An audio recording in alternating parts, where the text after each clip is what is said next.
Hello guys, this is your friend Naruto What If Hub 2.0 and we are back with a new fanfic. Which is what if Naruto became the new Demon King during the Chunin Exams? Part 1. And if you enjoy this fanfic then please press the like button and subscribe to my channel for more fanfic like this. And now let's start the fanfic. When Uzumaki Naruto had been told that he and his team would be entering the Chunin Exams, a prestigious tournament-style exam that promoted a village's genin and offered a chance at promotion by his sensei, Hatake Kakashi, he had been expecting to fight strong opponents and overpower them with the sheer amount of awesome he possessed. He would beat the crap out of every team that came his way, he would kick, take names and get promoted. Then Sakura-chan would realize that Sasuke Tem was nothing more than a loser with a big clan name and fall in love with him, and soon after that the old man would name him Hokage. Yes, those were the thoughts going through the head of one Uzumaki Naruto when he had first learned he would be in the Chunin Exams. What he got instead was a fight with some freaky kunoichi from Kusagaku village hidden in the grass, who was not only ridiculously strong, but also had her disgusting tongue wrapped around his neck. Oi, let me go of me you fucking hag. Let go or I'll rip that damn tongue out of your mouth and shove it up your. Naruto shouted, his voice a gravely snarl that didn't sound entirely human as he kicked and struggled within the grasp of Kusa Kunoichi. His struggling didn't do much, however, as the woman's grip over him was quite strong, despite the appendage being used. My, how interesting, the kunoichi said, ignoring the boy's rather crass words as she looked at Naruto's now red eyes. When your emotions are running high and the risk of death is great, the seal must leak Kyuubi's chakra. This is a most interesting development. Unfortunately for you, Sasuke-kun is the only one I wish to test right now. So you'll have to go. The fingers of the kunoichi's left hand glowed in a light purple as she slammed then into the seal on the blonde's stomach. Gogyo Fuian, 5-prong seal. Naruto let out an intense roar of pain as the woman slammed her hands into his abdomen. Every muscle in his body spasmed as his body lost control of his normal functions. It felt like his finger had gotten stuck in a socket plug, or a current of lightning was racing through his veins. The soon became so intense that his eyes roll into the back of his head and his body slumped in the kunoichi's grasp. Now that that's over with, the kunoichi tossed Naruto away, not caring if he fell to his death.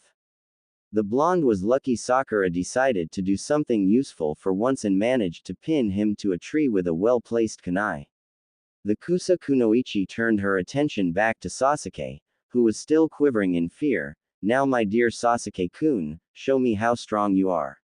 Birth of the new Demon King. Naruto gave a soft groan as he opened his eyes, blinking a few times as he sat up. Great! Naruto groaned as he looked around the dank and darkened hallway. It wasn't hard to recognize where he was, if the craggy and cracked walls didn't give it away, then the knee-deep water soaking the floor would.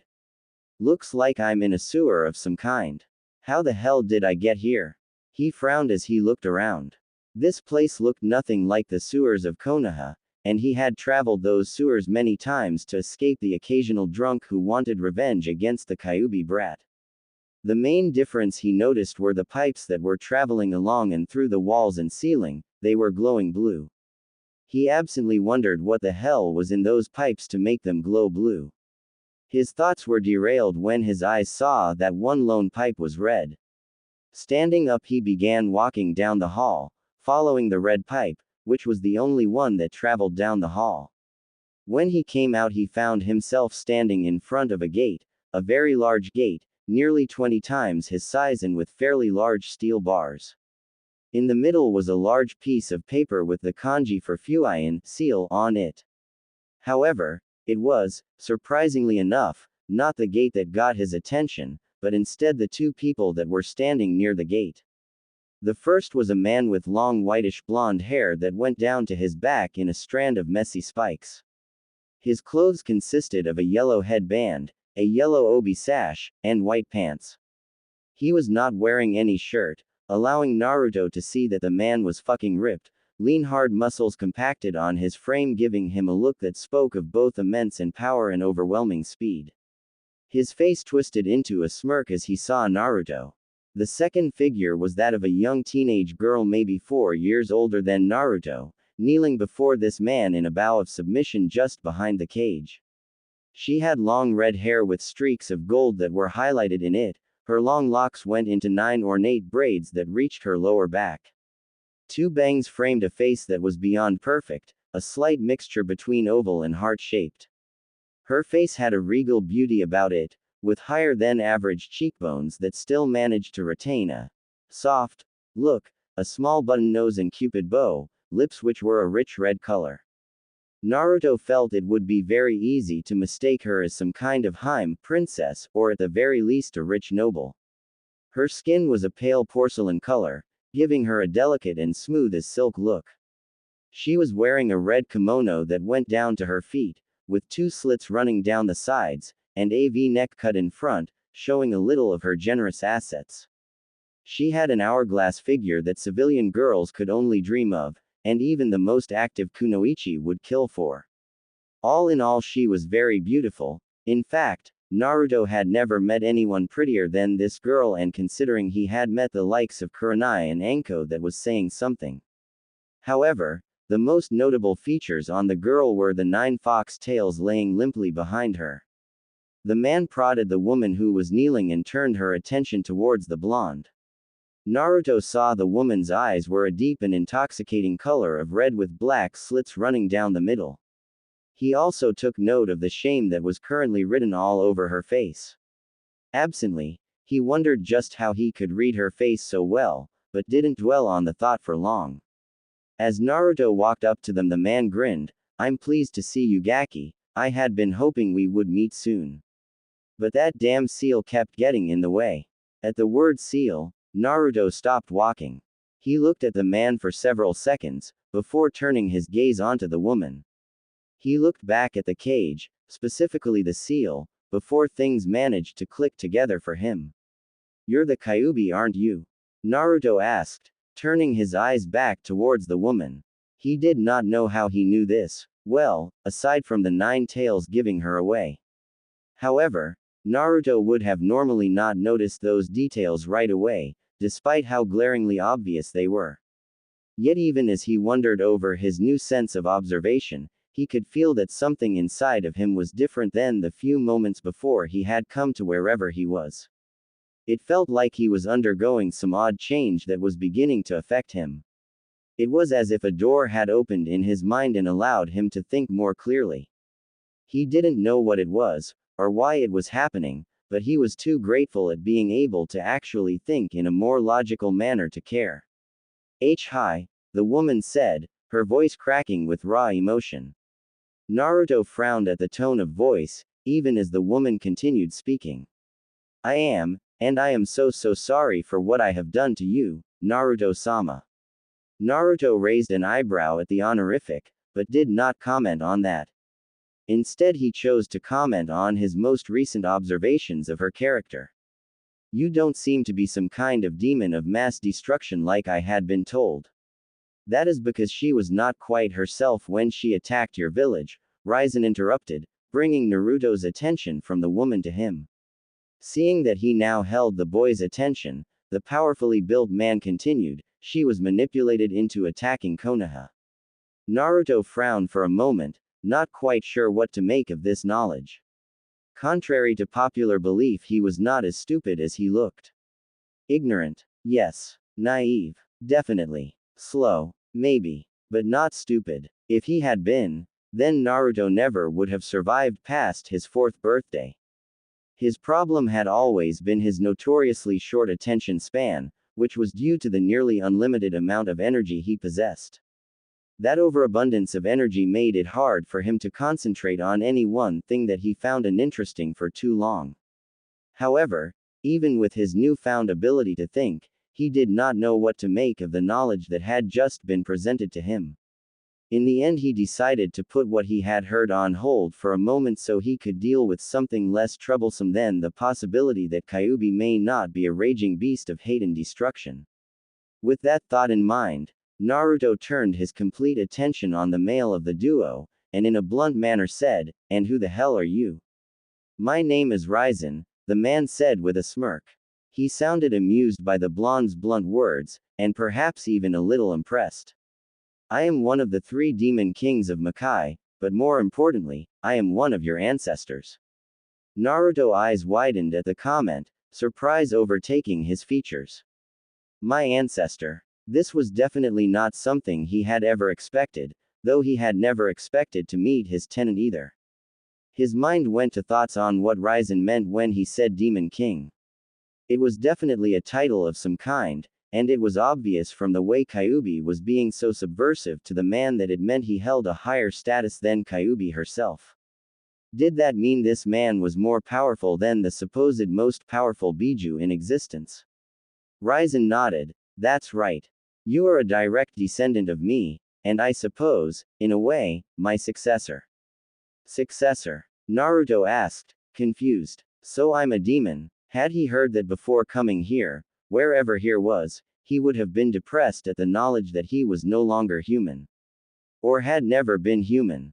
But even as he felt the small amount of sadness and fear creep into him, he could feel it being squashed by something else inside of him. Something that was changing him.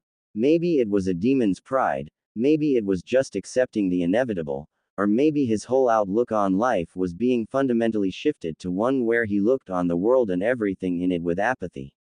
He couldn't say for sure, all he knew was that he didn't particularly care that he was a demon.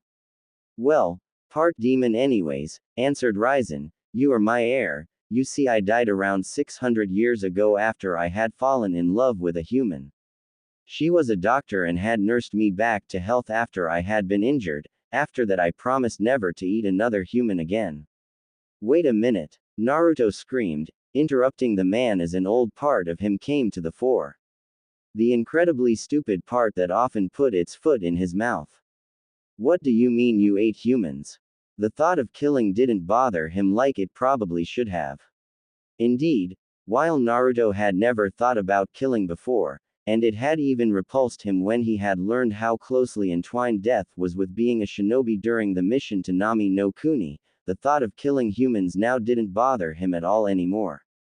It was just another one of those changes he was likely undergoing. He didn't particularly have any feelings on whether or not humans were killed. But eating one sounded disgusting. Stop yelling, damn it. Ryzen yelled back. Yes, I ate humans. I could not gain sustenance from anything else, they were my source of food and strength. However, after I fell in love, I vowed not to, and in the end, I died. So how are you here then? Naruto asked as he looked around. A frown marred his face as he just now remembered that he had no clue where he was. And where the hell is here anyways? This is called a mindscape, Ryzen said, a fanged smirk on his face. More specifically, this is your mindscape. This is my mind, Naruto asked, receiving a nod. A disgusted look soon passed over the blonde's face. Kami, this sucks, my mind is a dump.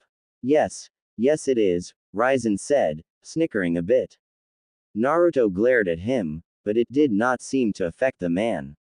However, that is not really your fault. You see, the seal that keeps Kyuubi here at bay, also keeps your potential at bay. What do you mean? Asked Naruto with a quizzical expression. I doubt he meant to, but when your father sealed the Kyuubi inside of you. My father. Naruto shouted again, his eyes narrowing. You mean to tell me my father is the reason I'm hated? Didn't I tell you to shut up? Ryzen yelled, unleashing his power on the blonde, making Naruto tremble and fall to his knees, gasping for breath. Yes, your father is the one who sealed Kyuubi inside of you, he did not have much choice. It was either that or allow you and your village to be burned to the ground. Now don't interrupt me again or you will regret it. Naruto gulped and quickly nodded. This man's power was on a scale of its own. The blonde couldn't help but feel like he was in the presence of Kami, that was how powerful the man was. He had no desire to test this, Ryzen's, patience. He vowed to keep his mouth shut until this Ryzen finished speaking. Good, Ryzen said, letting up on his pressure and allowing Naruto to stand, albeit shakily. Now as I was saying, your father, who was also my descendant, was forced to seal Kyuubi into you. However, this also locked away nearly all of your potential, since that potential is almost all demonic in origin, and the seal was designed to lock away demons. Almost. Naruto questioned. Yes, almost. Raizen said, you see, you are also of the Uzumaki clan, a clan that, like the Uchiha and Senju clans, is descended from the man you know as the Raikudo Sennin. Raizen quickly saw the blonde's blank look inside. He had forgotten that while Naruto may be able to think more clearly, he still didn't know anything due to his not paying attention in class. And he wasn't even sure the boys' academy would have taught about the Raikudo Sennin. Thus, he decided to explain. The Raikudo Sennin is a legend amongst the humans and was considered to be the first shinobi. He was the creator of modern-day ninjutsu, and was considered a god amongst your people. Raizen paused, allowing that information to sink in, before he continued. But that is neither here nor there. What is important is that thanks to what that snake summoning ninja did to you, it blocked off the effects of the seal, granting you access to your power and heritage. I see, Naruto said, going into a look of deep thought for a moment. That's why I feel so different, isn't it? Yes, Raizen said, sounding pleased that Naruto realized that fact so quickly. With your demonic heritage unlocked, your mental paradigm is shifting. I'm sure you can already feel some of the differences, you're thinking more clearly, your logical thought processes are working much more efficiently, allowing you to come to conclusions that you have never been able to before. You're more observant as well. These are all small changes in your psyche that are being affected by your demonic side being unsealed. Naruto nodded his head, before getting to something he had wanted to know since showing up in his mind. That still doesn't explain why you are here. Isn't that obvious? Raizen asked rhetorically. I was summoned here to help bring out your full potential. Naruto blinked a few times, and how are you going to do that? The rather insane-looking grin that Raizen gave him sent shivers down Naruto's spine. That should be easy. I'm going to beat the shit out of you until you get stronger. Before Naruto knew what was happening, Raizen appeared right in front of him, smashing a fist into the blonde's stomach and sending him flying. Birth of the new Demon King. Sakura did her best trying to keep an active vigil over the love of her life, one Uchiha Sasuke. However, if the bags under her eyes, the way her head kept lolling down, and her completely slouched posture was any indication, the girl was exhausted beyond all belief. She had been awake for almost 24 hours now, foregoing even short naps, since she did not know if or when an enemy would attack. Sakura knew she had to keep constantly alert, constantly vigil. Yet, even as these thoughts crossed her mind, her head once more began to nod off, eyes closing as exhaustion started setting in. Crack.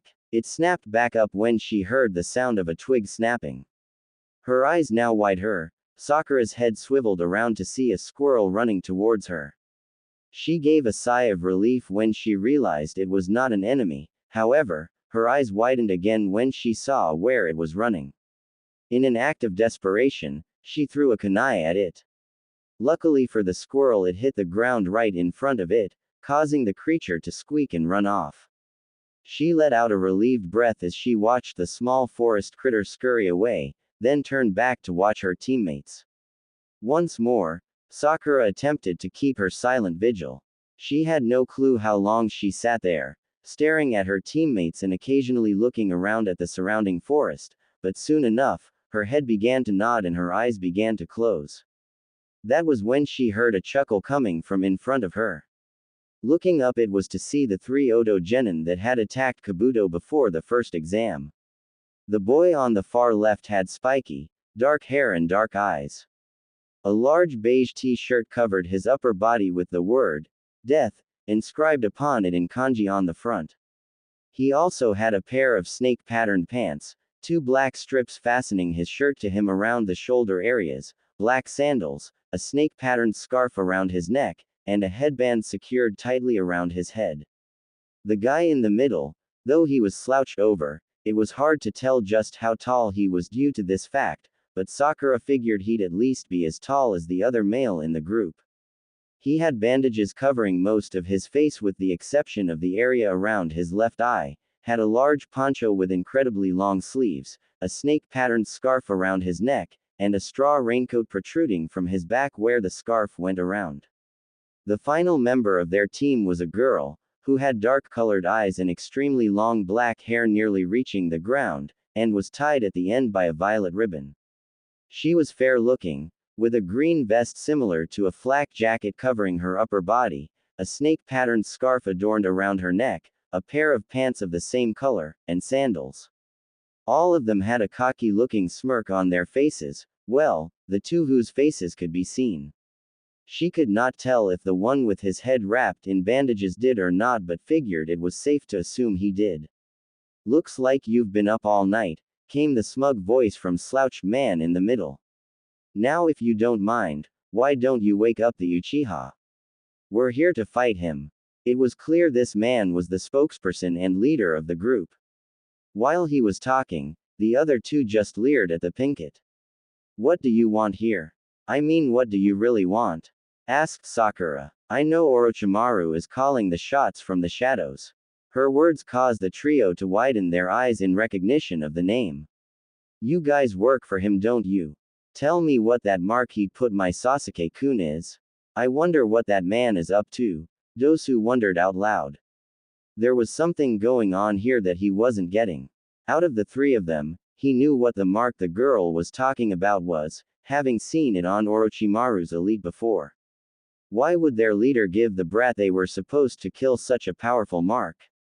He shook the thought off. Who was he to question Orochimaru's methods? HMPH, I can't stand hearing some snot-nosed little brat talking down to me like this. First I'll kill you, little girl, and then I'm gonna kill Sasuke. Zaku prepared to charge the girl. Wait, Zaku, Dosu ordered, getting his teammate to stop.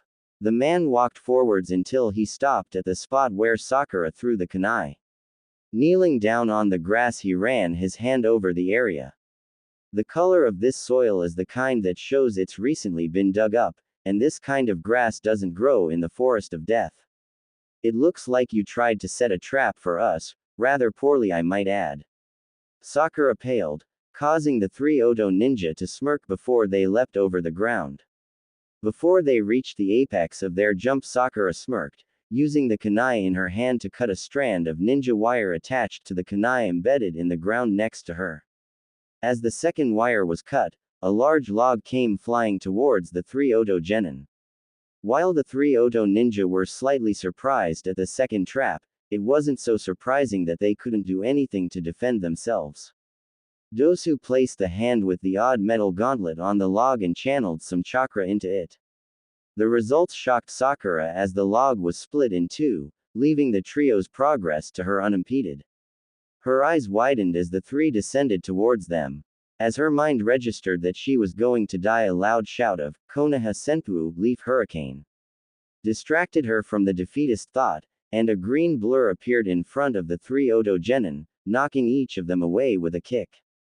As the green blur stopped moving, Sakura managed to recognize the familiar figure. Lee, she thought, confused. She remembered how he had fought and defeated Sasuke before the first stage of the exams. Why would he help her? Who the hell are you? Zaku shouted as he stood up and rubbed his sore cheek. I am Konoha's beautiful green beast, Rock Lee, proclaimed the bowl-cut, spandex-wearing genin. Lee, what are you doing here? Asked a bewildered Sakura. The boy looked back at her and grinned. I will always appear whenever you are in danger, Sakura-san.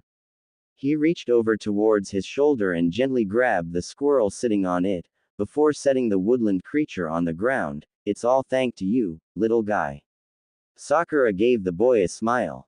She may not like him, but at least he was doing something to protect her. Thank you, Lee. Lee gave her a thumbs up before turning to the Oto genin. I said it once before, I'll protect you, till the day I die. Dosu eyed the green-clad genin wearily. He knew better than to judge the boy because of his terrible fashion sense. That speed he had shown proved he was good. No matter how good he is, he's no match for all three of us, Dosu thought as he began to advance towards Lee. Darting forward, Dosu uncovered the odd gauntlet he was wearing, rearing his fist back to strike at the genin. Much to his shock, said boy waited until he was halfway there before slamming his hands into the ground and pulling out a large chunk of rock and dirt. Dosu's arm hit the rocks, causing it to explode. While I have not seen you fight, I remember seeing you use that strange gauntlet against Kabuto-san, Lee stated calmly. Because I don't know what it does, logic dictates that I shouldn't let you hit me with it. Dosu narrowed his one good eye as he landed on the ground before rushing back towards the Konoha genin. Lee waited for his opponent to calmly, and when Dosu was in range struck out with a right-left combination. The right fist was blocked, but the left happened too fast for Dosu to see it until it was too late. Dosu stumbled back and was then kicked in the ribs and went flying back a ways. Grunting, he got back up and was forced to jump out of the way when Lee sent a punch at him that was strong enough to make a crater when it hit the ground. Lee stood back up and faced Dosu, who came back at him. Dosu swung at Lee with the arm that did not have the gauntlet attached to it. Lee blocked the arm, grabbed onto his as he threw his opponent into a tree, leaving a small impression. Dosu narrowed his visible eye as he pushed himself out of the impression he was in before charging at Lee again. Realizing that straightforward tactics wouldn't work, he decided a little deception was in order. Coming in, Dosu made a feint with a high punch. When Lee moved to block him, he switched attacks and came in with a kick that caught Lee unawares. By the time Lee had recovered, Dosu was nowhere to be seen. A kick to the back of his head sent Lee stumbling forward before he felt a hand grip his leg and toss him into the air, then slam him into the ground. Lee got back to his feet and searched for Dosu. As he did, he felt a presence behind and saw Dosu coming in with his gauntlet-covered fist reared back. I am sorry, Guy-sensei, but I must use that jutsu, thought Lee as he unwound his bandages. As Dosu got within striking range, Lee disappeared from view before appearing below him and kicking the Oto genin in the chin, hard. As Dosu soared into the air, Lee appeared behind him, wrapping the mummified genin in his bandages. Then Lee started to spin, slowly at first, but it gradually picked up more and more speed until the pair looked like a drill plummeting to the earth. Oh shit! Zaku shouted as he saw the speeding drill that was Lee and Dosu. There's no way Dosu can survive something like this. The spiky-haired Oto genin began running through a quick series of hand seals, ending on the monkey seal. Take this. Omit Renge, Hidden Lotsu, yelled Lee as he released his hold on Dosu. Just as he was about to hit the ground, Zaku slammed a hands into the ground and sent a wave of air towards the spot Dosu was about to hit. A few seconds later, Dosu hit the ground head first, implanting himself into it with a little over half his body sticking up. With a few wiggles and grunts, Dosu got himself out of the ground and stood back up, no worse for wear. That actually would have killed me had Zaku not softened the ground for my fall, Dosu said as he looked at his now tired out opponent. I am possible, Lee muttered as he fell to the ground, his muscles having torn from using his jutsu. It seems that attack you used has some serious backlash, Dosu mused as he saw Lee kneeling on the ground, panting. It matters not. I may be tired, but so are you. I can still win, Lee said, giving Dosu a confident smile. Not in that condition you can't, Dosu chuckled, and in case you haven't noticed, I'm not the only one you need to deal with. Now I'm getting rather irritated at your interference, so I'll just finish you off now. Dosu charged forward once again as he reared his arm back for another attack. Lee tried to dodge only to receive a jolt of pain for his troubles as the after effects of the jutsu kicked in. He looked up just as Dosu swung at him. Lee was lucky enough to dodge the attack, albeit barely, but before he could even think of retaliating, his vision began to get blurry and a sharp pain filled his head as his ears bled. Lee tried to stand, but as soon as he moved, he was forced onto his hands and knees as he began to throw up. You like? Asked Dosu. I call this my melody arm. With it I can amplify sound waves and use the vibrations they cause to break through your eardrum and damage the inner membrane, making you lose your semblance of balance. You won't be able to function properly for a while now. Deciding he did not want to be left out, Zaku lifted up his hands and pulled his palms up to reveal the hole he had in each hand. My specialty is the ability to control supersonic airwaves and air pressure, slicing up or blasting my opponents. To us, your jutsu are laughable. As you can see, you have no hope against us. You put up a good fight, but it's time to say goodbye, kid. Dosu reared his melody arm back, ready to strike. He didn't get the chance to swing as a powerful punch connected with his jaw, launching him back several feet. Dosu looked up in surprise at seeing a fiercely determined Sakura standing beside Lee, her fist held out in a punch. So it looks like she's not completely useless after all, Zaku commented with a sneer. Sakura panted as she glared at the trio. There was no way she could win against one of them, let alone all three at the same time. I wish Sasuke-kun was awake, Sakura thought to herself. Surely he would save me if he were. Cha. Sasuke-kun would kick there. Came the voice of inner Sakura, the alter ego that existed inside the pinket's head. Unfortunately, Sasuke was unconscious and Lee was beaten. He had protected her while Sasuke was out of it, so the least she could do was help him until Sasuke could wake up and save them. Sakura-san? Asked a wide-eyed and surprised Lee. Don't worry, Lee, I can at least hold them off for a bit while you recover, Sakura said with a determined expression. Hey, I don't even know if she's worth the effort, Zaku commented. Well then, why don't I take care of this? Kin asked rhetorically. Sakura looked at Kin before dashing towards her. She flung several shuriken before going through a set of hand seals. Kin blocked or dodged all the shuriken and looked at the pinket only to see 3 of her. You don't honestly think a pathetic jutsu like that is going to work, do you? Snorted Kin as she threw several senbon at Sakura. All 3 Sakuras burst into smoke, with the one in the middle also being replaced with a log. Sensing a presence behind her, Kin turned to see 3 more Sakuras, all of them doing hand seals. Kin gave a grunt of annoyance as she tossed more senbon. Once again, the 2 on either end disappeared in a puff of smoke while the middle one was replaced with a log. Kin spun around just as Sakura appeared behind her, blocking the punch the pinket sent her before lashing out with her own fist. Sakura stumbled back, giving Kin the opportunity to knee the girl in the gut before kicking the back of her legs, forcing Sakura onto her knees. Then she grabbed Sakura by the hair, pulling on it as hard as she could, forcing Sakura to yelp in pain. Well, get a feel of this, it seems her hair is softer than mine, Kin's smirk turned into a disgusted sneer. If you have time to take such good care of your hair, you could have spent it better training. You're not even a real kunoichi, are you? Probably just a pathetic fangirl for the Uchiha boy over there. Hey Zaku, why don't we kill that Sasuke guy in front of this little bitch? Hey, it would be my pleasure, Zaku said as he made his way over to the shelter.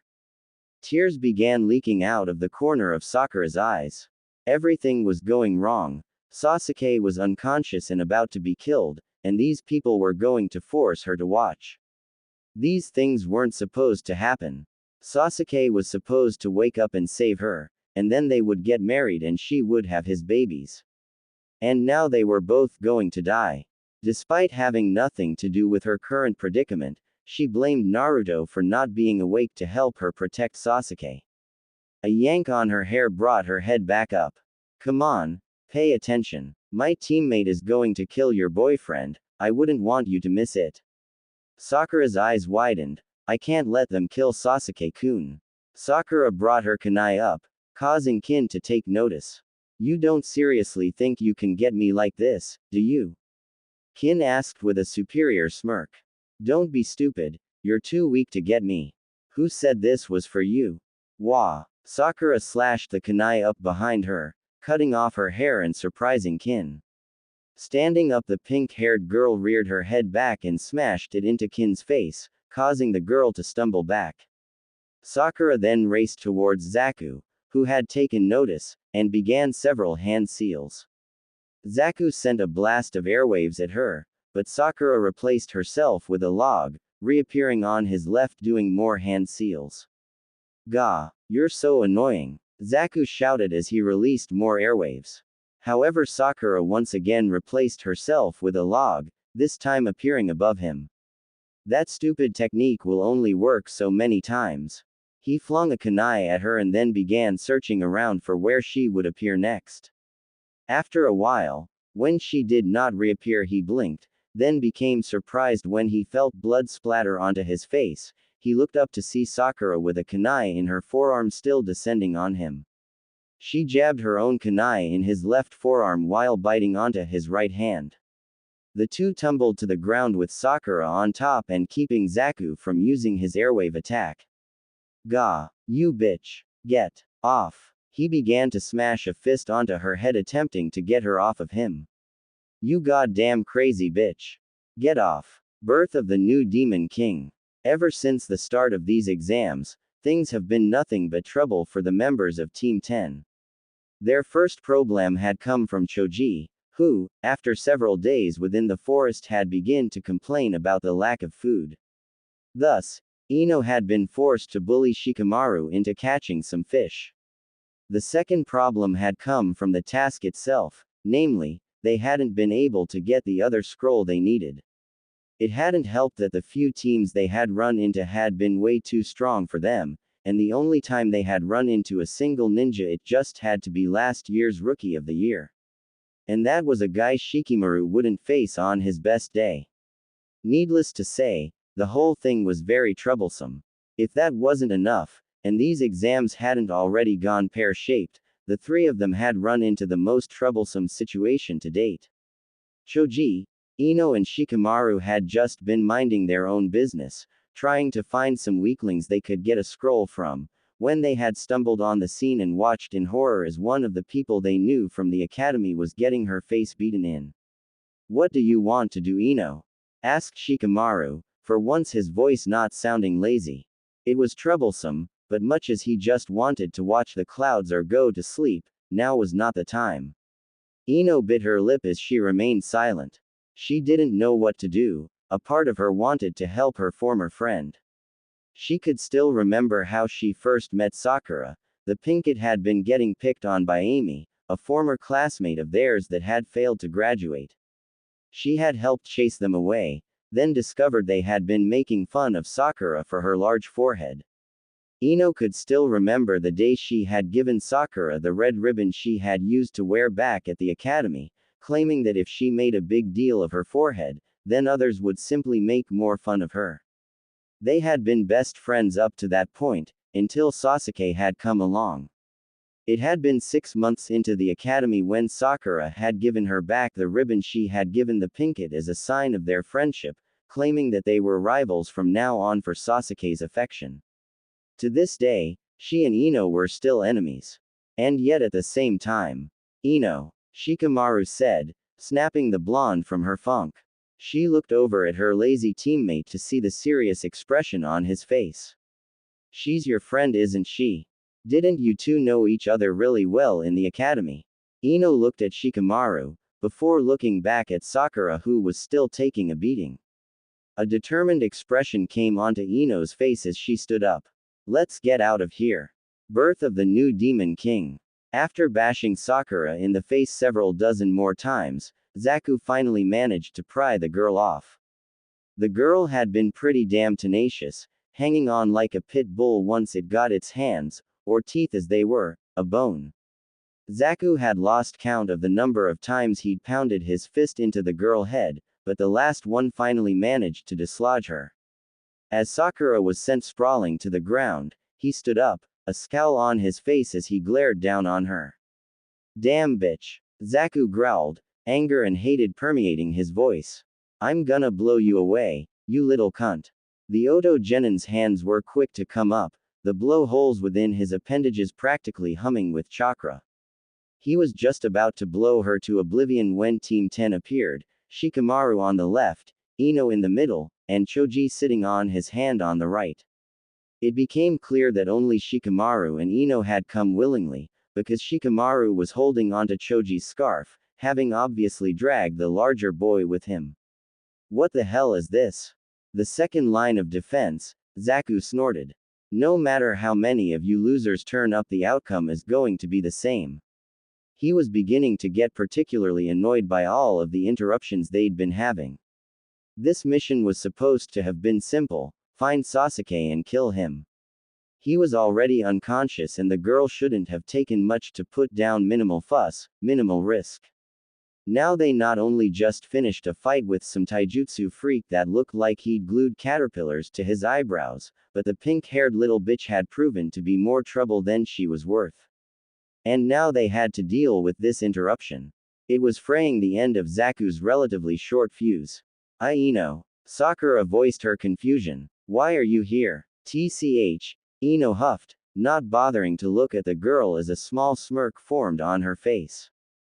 Didn't I tell you before? I'm not going to let you show me up, forehead. There's no way I'm going to let you show off for Sasuke-kun and leave me behind. They just keep swarming in, they're like bugs. Dosu mumbled, his single visible eye narrowing into a glare as he looked at the three new ninja now standing in the way of their mission. These foolish Konoha ninja will be sorry they ever decided to butt into business that doesn't concern them. What the hell are you two thinking? Choji hissed. These guys are too dangerous. Choji knew that out of all the teams theirs was likely the weakest. While Shikamaru had never outright said it, he knew enough about his lazy friend to read between the lines. All one had to do was look at the facts. They had the laziest jonin in Konoha, who preferred playing shogi to teaching. Shikamaru never trained, preferring to either watch the clouds or play shogi with Asuma. He himself was always eating while watching the clouds or watching Shikamaru play shogi. And Ino either only complained, fawned over Sasuke, or talked about how she would beat Sakura, which often involved Sasuke. It was made worse because each of them only knew one of their clan techniques. Shikamaru was too lazy to learn any more. Ino was too busy being a fangirl. And Choji was always too busy eating to learn. The facts were they had nothing over this team, if what they had seen so far was any indication. He was snapped out of his thoughts when Shikamaru spoke up. It's troublesome, but we have to do this. Now that Ino's shown herself, we men can't just run away. Sorry I got you two involved, Ino apologized. But we are a three-man team, we do everything together. Meh, whatever happens, happens, Shikamaru shrugged, we'll find a way to deal with this. But I don't wanna die yet. Whined Choji as he turned around and attempted to make a run for it. However, Shikamaru had latched onto Choji's scarf to keep him from leaving. Come on Shikamaru, let go of my scarf. Hehe, you can leave if you want, fatty, Zaku said, grinning darkly. Choji stopped moving completely. All thoughts of leaving disappeared when Zaku said those words. What did he just say? I couldn't hear him too well. I said you can go back into the forest and yourself.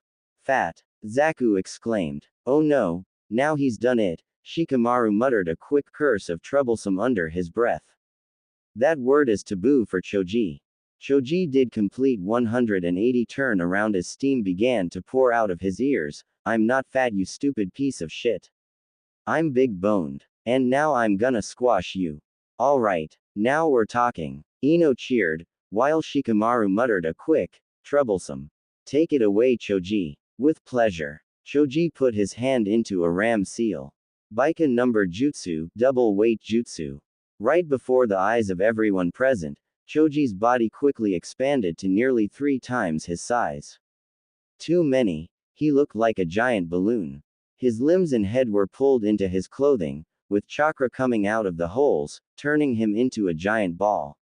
Nikuden Shensha, human boulder.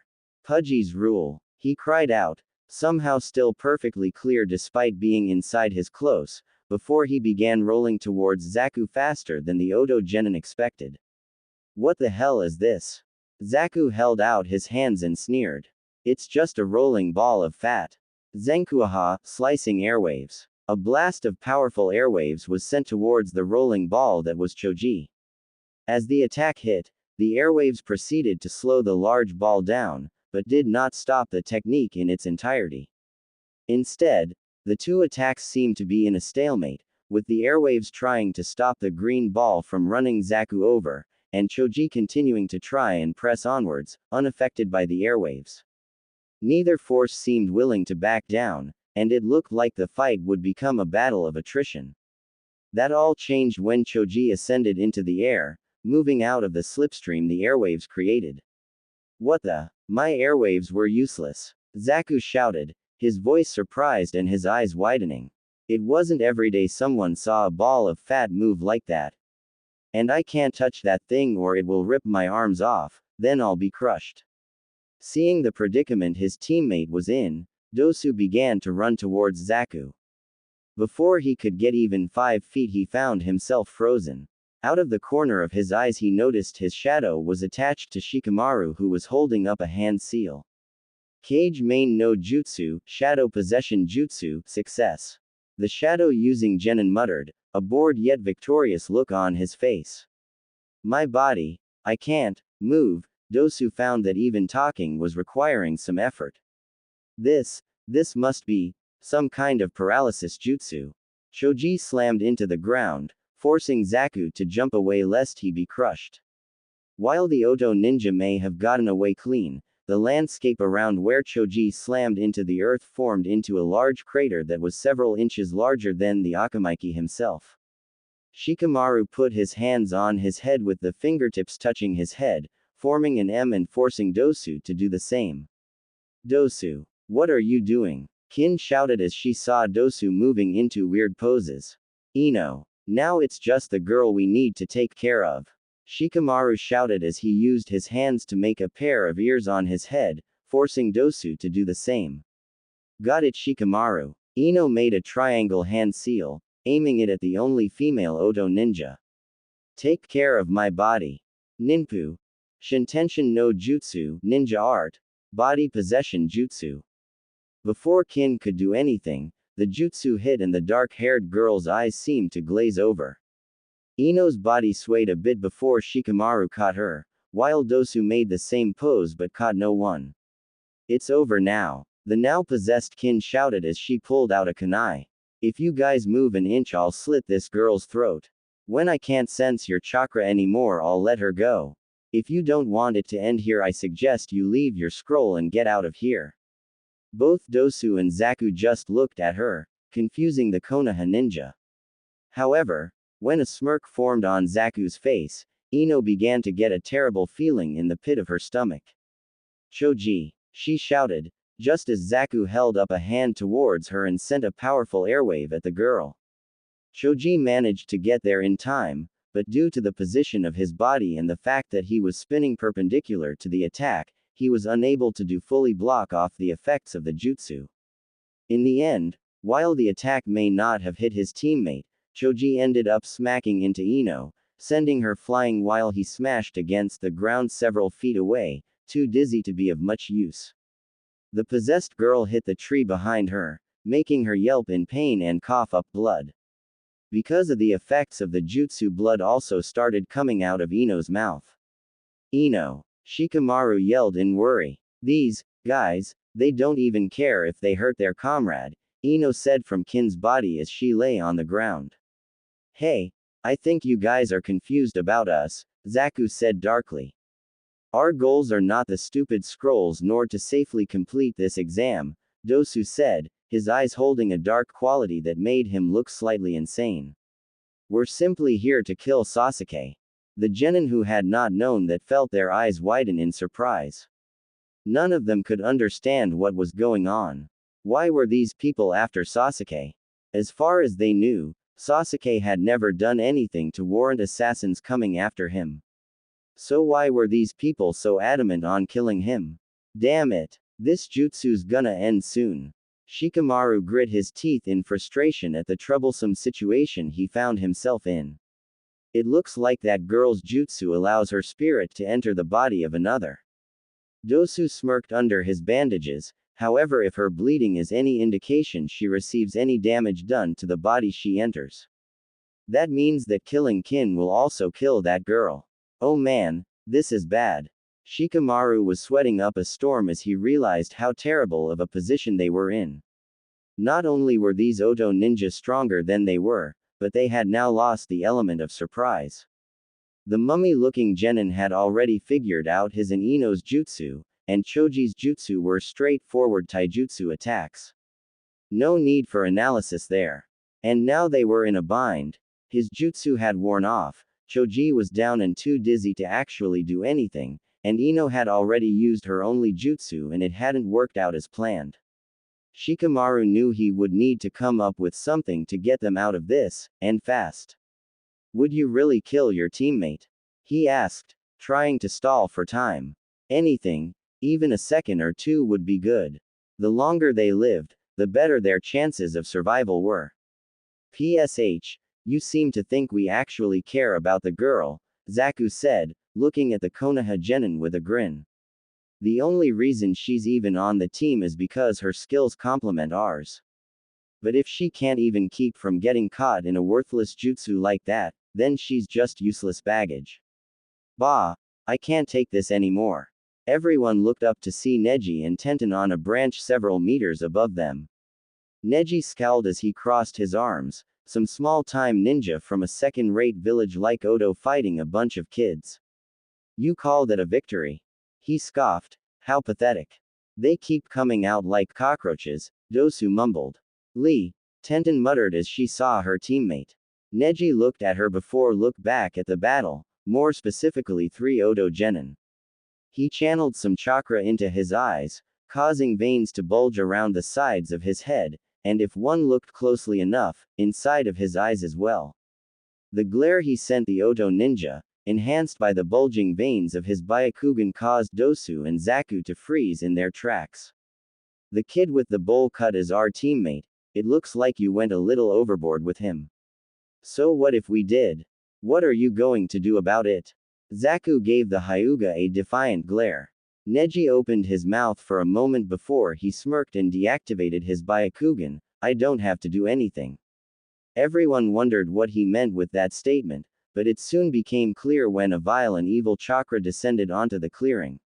Everyone turned to see Sasuke, still on the ground, but with a violent purple chakra leaking out of his body like wisps of smoke.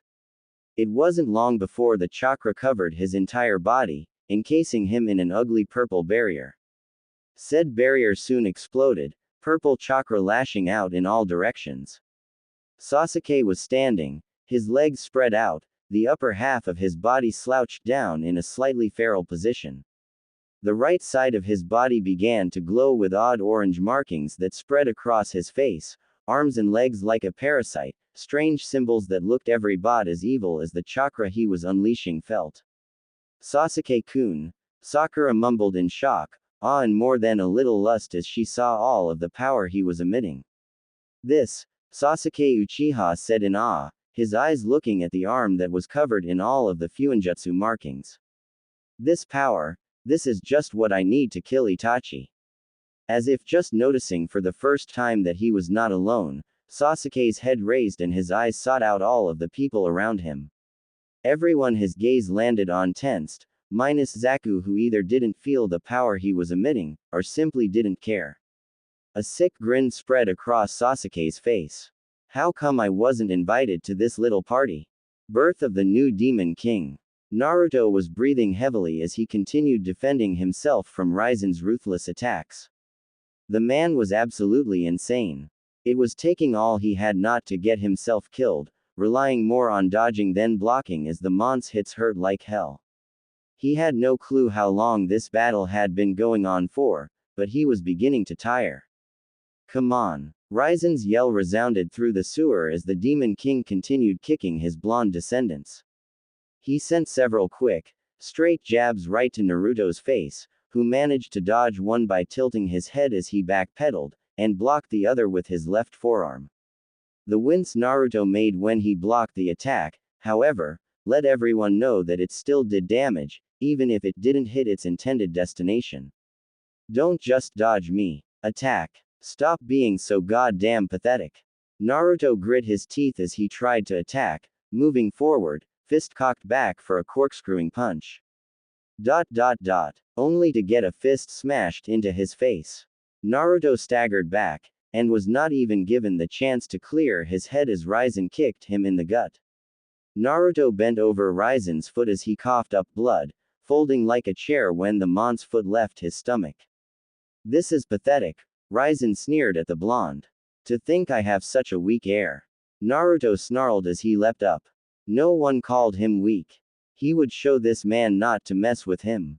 Beginning his assault again, the blonde launched a flurry of strikes that were all dodged by Raizen. However, if one were to look at the attacks as they came, then they would have noticed how each punch seemed to become faster and faster. It wasn't long before Naruto's fists were a literal blur of motion, barely visible to the human eye. Fortunately for Raizen, he was no human. The fists, while fast, were still moving in slow motion to him. He dodged each and every attack accordingly, not even needing to use his hands to block the blows as he merely tilted his head and twisted his body. Not bad, but it's still not good enough. A loud growl emanated from Naruto's throat, and once more the blonde seemed to push himself to new heights. His attacks became even faster, his movements surer, his strength went through the roof. While none of the attacks had hit Raizen, he could feel the power rolling off the fists that came his way, each attack with enough force that his long and jagged-looking hair was blown back. Raizen smirked as a light red haze began to cover Naruto's body as the blonde's assault continued. His speed began to increase even more, his fists started moving so fast that Raizen was actually forced to block rather than dodge. As more and more power began emanating from the blonde, his speed and strength reached an unprecedented level. Excellent, Raizen said with a grin as he felt the strength of Naruto's hits, no longer able to dodge and thus relegated to blocking. They were not as powerful as his own, but the boy was still young and had not yet come fully into his demonic heritage. Given time and the proper training, Naruto could easily be just as strong, if not stronger than he was. Naruto did not reply as the red layer of energy turned black and covered his body even more, making it so that neither Raizen or Kyuubi could see any more than his outline. The red energy soon began to change shape, making the figure taller, more muscular, the spiky hair on the back began to grow and his face became more angular as all of the baby fat was burned off. Finally Raizen received a heavy hit in the face, sending him flying back. Raizen grinned as he landed on his feet and looked at the new Naruto that appeared before them when the red energy melted away. I am pleased to see that you may be worthy of being my descendant after all. Unfortunately, my time with you is now done, Raizen said. What do you mean? Naruto asked. He was breathing heavily, as if he had just run a marathon.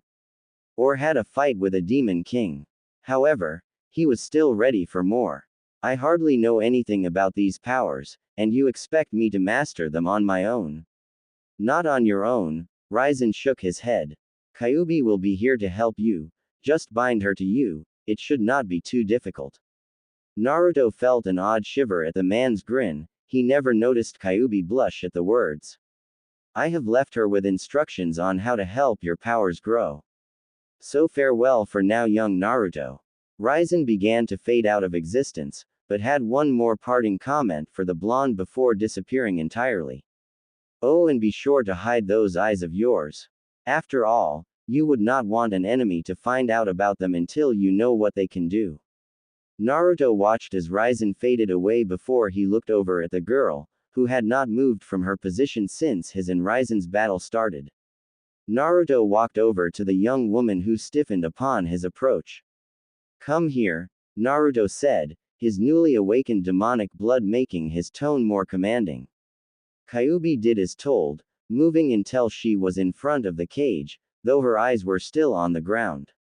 Naruto reached out, placing a hand under Kyuubi's chin and lifting her face so he could make eye contact.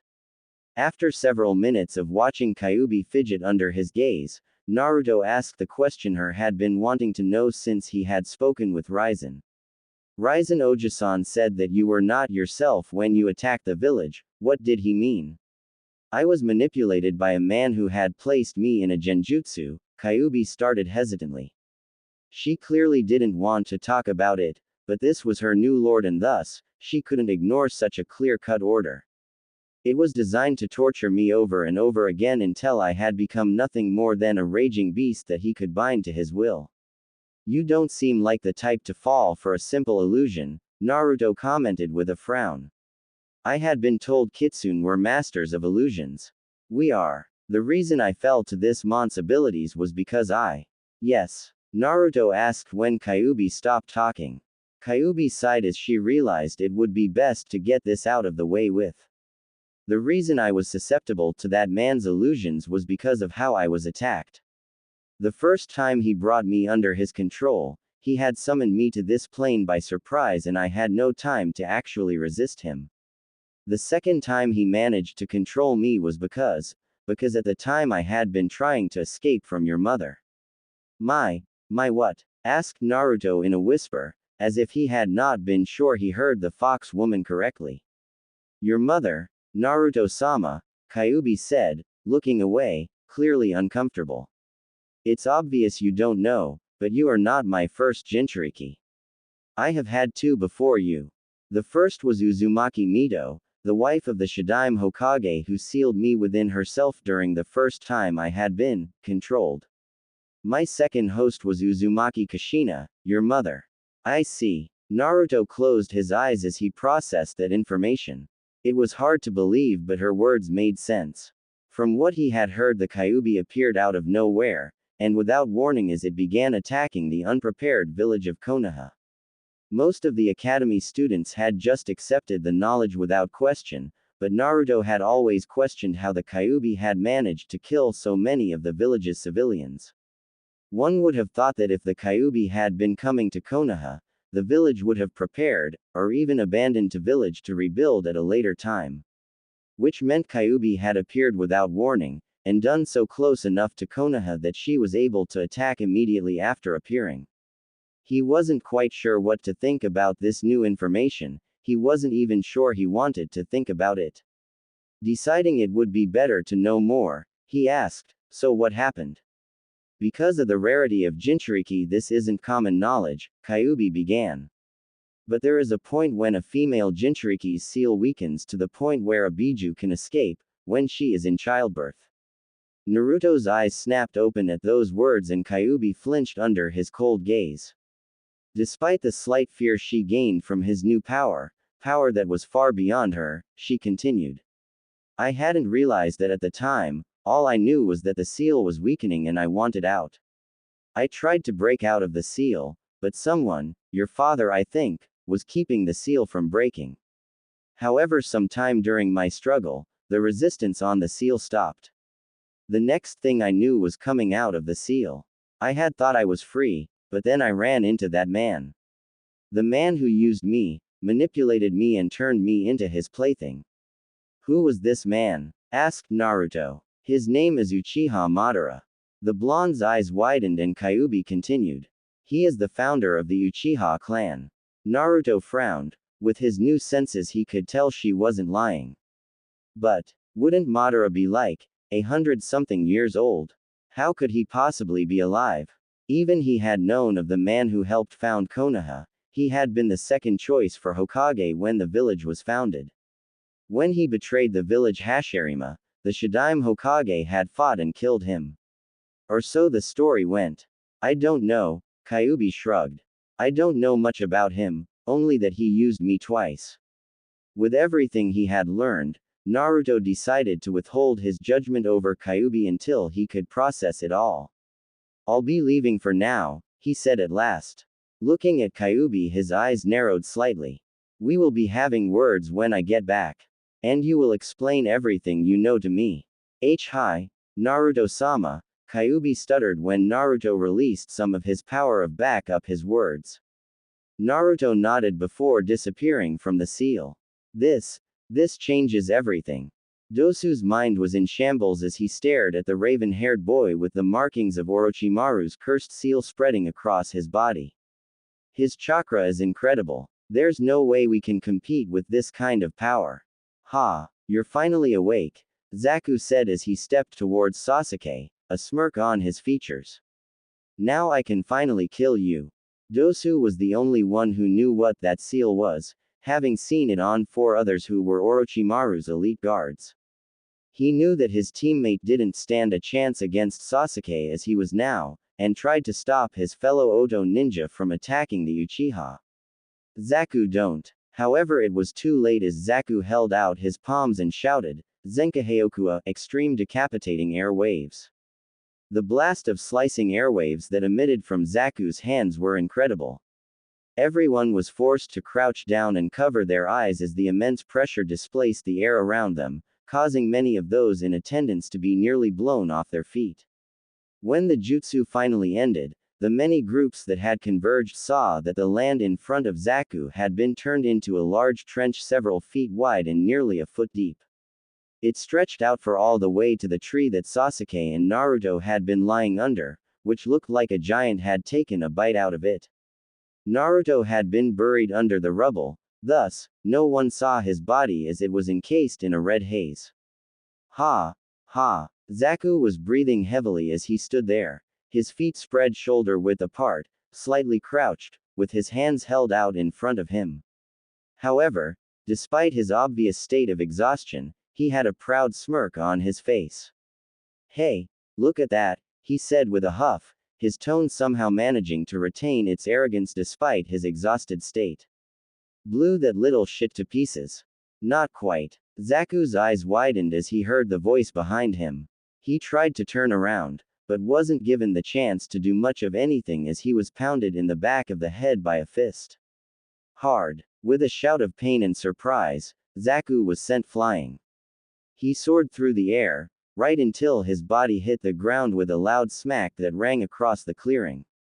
His still conscious teammate yelled his name, but it was lost to the boy as he rolled across the ground like a ragdoll. His brutal tumble ended eventually, and Zaku managed to just push himself up onto his hands and knees. As he did so, his wide eyes strayed over to Sasuke, who was standing in the same spot he had hit Zaku from, Sakura standing just a few feet behind him. Such speed! Dosu cried out in surprise. He managed to get his teammate out of harm's way in the blink of an eye. Everyone else seemed just as surprised as Dosu was. Well, Zaku was still quivering in shock and more than a little fear, but the members of teams 10 and 9 were staring at Sasuke in shock, even Neji had a surprised look in his eyes. Sasuke smirked. It was the kind of look a cat had when playing with a mouse. His hands came up and soon ran through a quick gauntlet of seals, ending on the Tiger Seal, the seal for all fire jutsu. Kaden. Hosenka no Jutsu, Fire Release, Phoenix Sage Fire Jutsu. Sasuke sucked in a deep breath, then released it in quick bursts. Several flames erupted from his mouth and took the shape of fireballs. The volley of fiery destruction sped towards Zaku, who had finally managed to get back to his feet and regained his bravado, even if most of it was faked. I'm not gonna let you get the best of me. The Oto Genin stuck his hands out and released a powerful burst of airwaves that smacked against the fireballs, putting the flames out. Only to find that Sasuke had hidden shuriken inside of the flames. Zaku had no time to do anything other than get his arms up to cover his face as the shuriken came at him. He screamed in pain as they struck, slicing up his arms and legs. A few managed to embed themselves in his body, causing further damage. Zaku! Dosu shouted. Get down. Huh. Before Zaku could do much of anything, Sasuke was already there, sliding across the ground as if he were on ice. The last Uchiha was quick to move behind Zaku, grabbing both of the older boy's wrists, then raising his left leg. Gah! His foot stomped on Zaku's back, forcing the boy onto his knees, his arms held in a painful position behind his back. His eyes widened further, and more pain erupted from his arms as Sasuke pulled on them. While the Oto ninja could not see it, everyone else noticed the sick and twisted grin on Sasuke's face. Clearly, he was enjoying himself. You seem to be very proud of these arms of yours, Sasuke said, grinning as he toyed with the boy. He couldn't see it, but just knowing that Zaku's eyes were wide in a mixture of shock, pain and fear caused a shiver of pleasure to go down Sasuke's spine. You must be very attached to them. Zaku just barely managed to turn his head when he felt the foot on his back begin putting more pressure on him. His eyes widen in horror. He screamed, "What are you doing? No. Stop. Crack. The sound of Zaku's arms breaking like a couple of twigs rang throughout the forest. Everyone there watched in horror as the Oto ninja's arms were bent in a way that defied human anatomy. The arms were now mangled and twisted in such a way that it would be a miracle to get them fixed without a medical ninja, or some very painful manual repositioning. Zaku, his senses overloaded with pain and his mind unable to fully comprehend what was happening, ended up passing out. His eyes rolled into the back of his head, and as Sasuke let go of his arms, he fell down to the ground with a dull thud. With the one arrogant enough to actually challenge him now beaten, Sasuke looked up at the others in the clearing. Everyone cringed at the insane gleam in his eyes, everyone except Sakura, who had hearts in her eyes as she thought of how cool her Sasuke-kun was. Even Ino, who had been just as rabid a fangirl as Sakura, couldn't help but flinch at the bloodlust and evil intent radiating off of raven-haired genin. However, Sasuke ignored them. They were just pests to be dealt with at a later time as far as he was concerned. Now who's next? Sasuke said as he advanced on Dosu, who began backing away in fright. The Uchiha noticed this and grinned.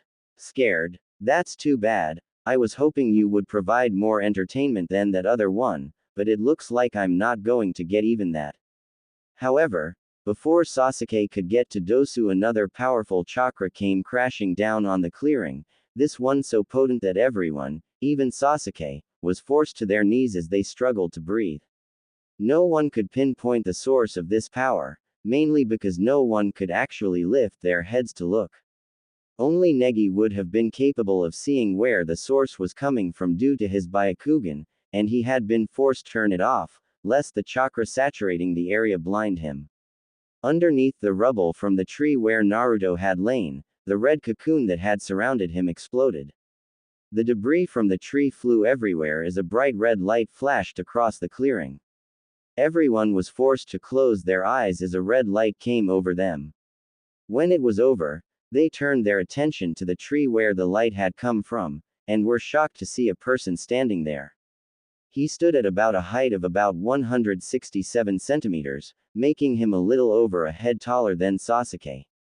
He was not wearing a shirt, allowing everyone to see the rock-hard and compact muscles that ran along his chest, abs and arms.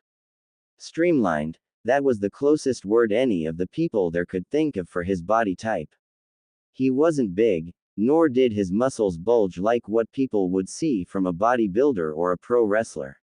However, he was ripped, his muscles were defined and cut in a way that made them look as if they had been chiseled from stone.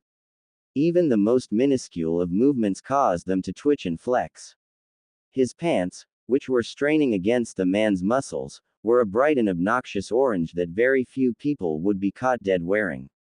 They were also familiar, though no one there seemed capable of making the connection as they were still trying to make their brains work again.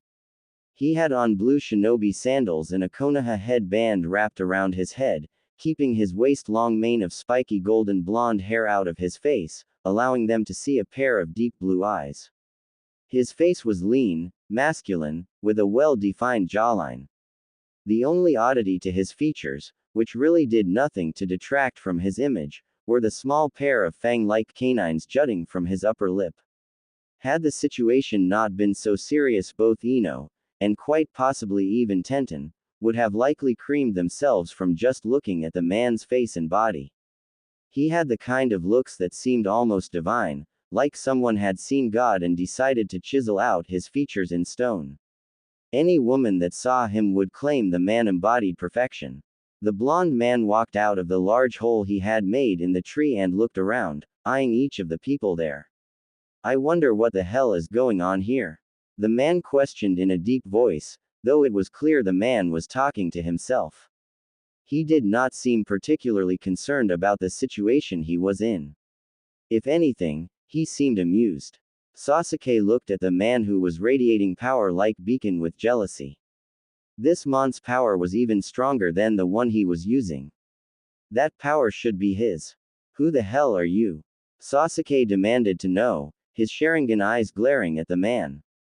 Combined with the cursed mark, it made for an intimidating sight. The before him did not seem fazed in the slightest. Instead of cowering like most would have, he smirked. I'm surprised you don't recognize me, Tem. It hurts to know that my own teammate can't even figure out who I am. Sasuke narrowed his eyes as he registered what the man said, Dobi. Everyone looked over at the blonde in shock when they heard Sasuke's words. There was no way this ripped and extremely powerful-looking man could be the dead last of their class.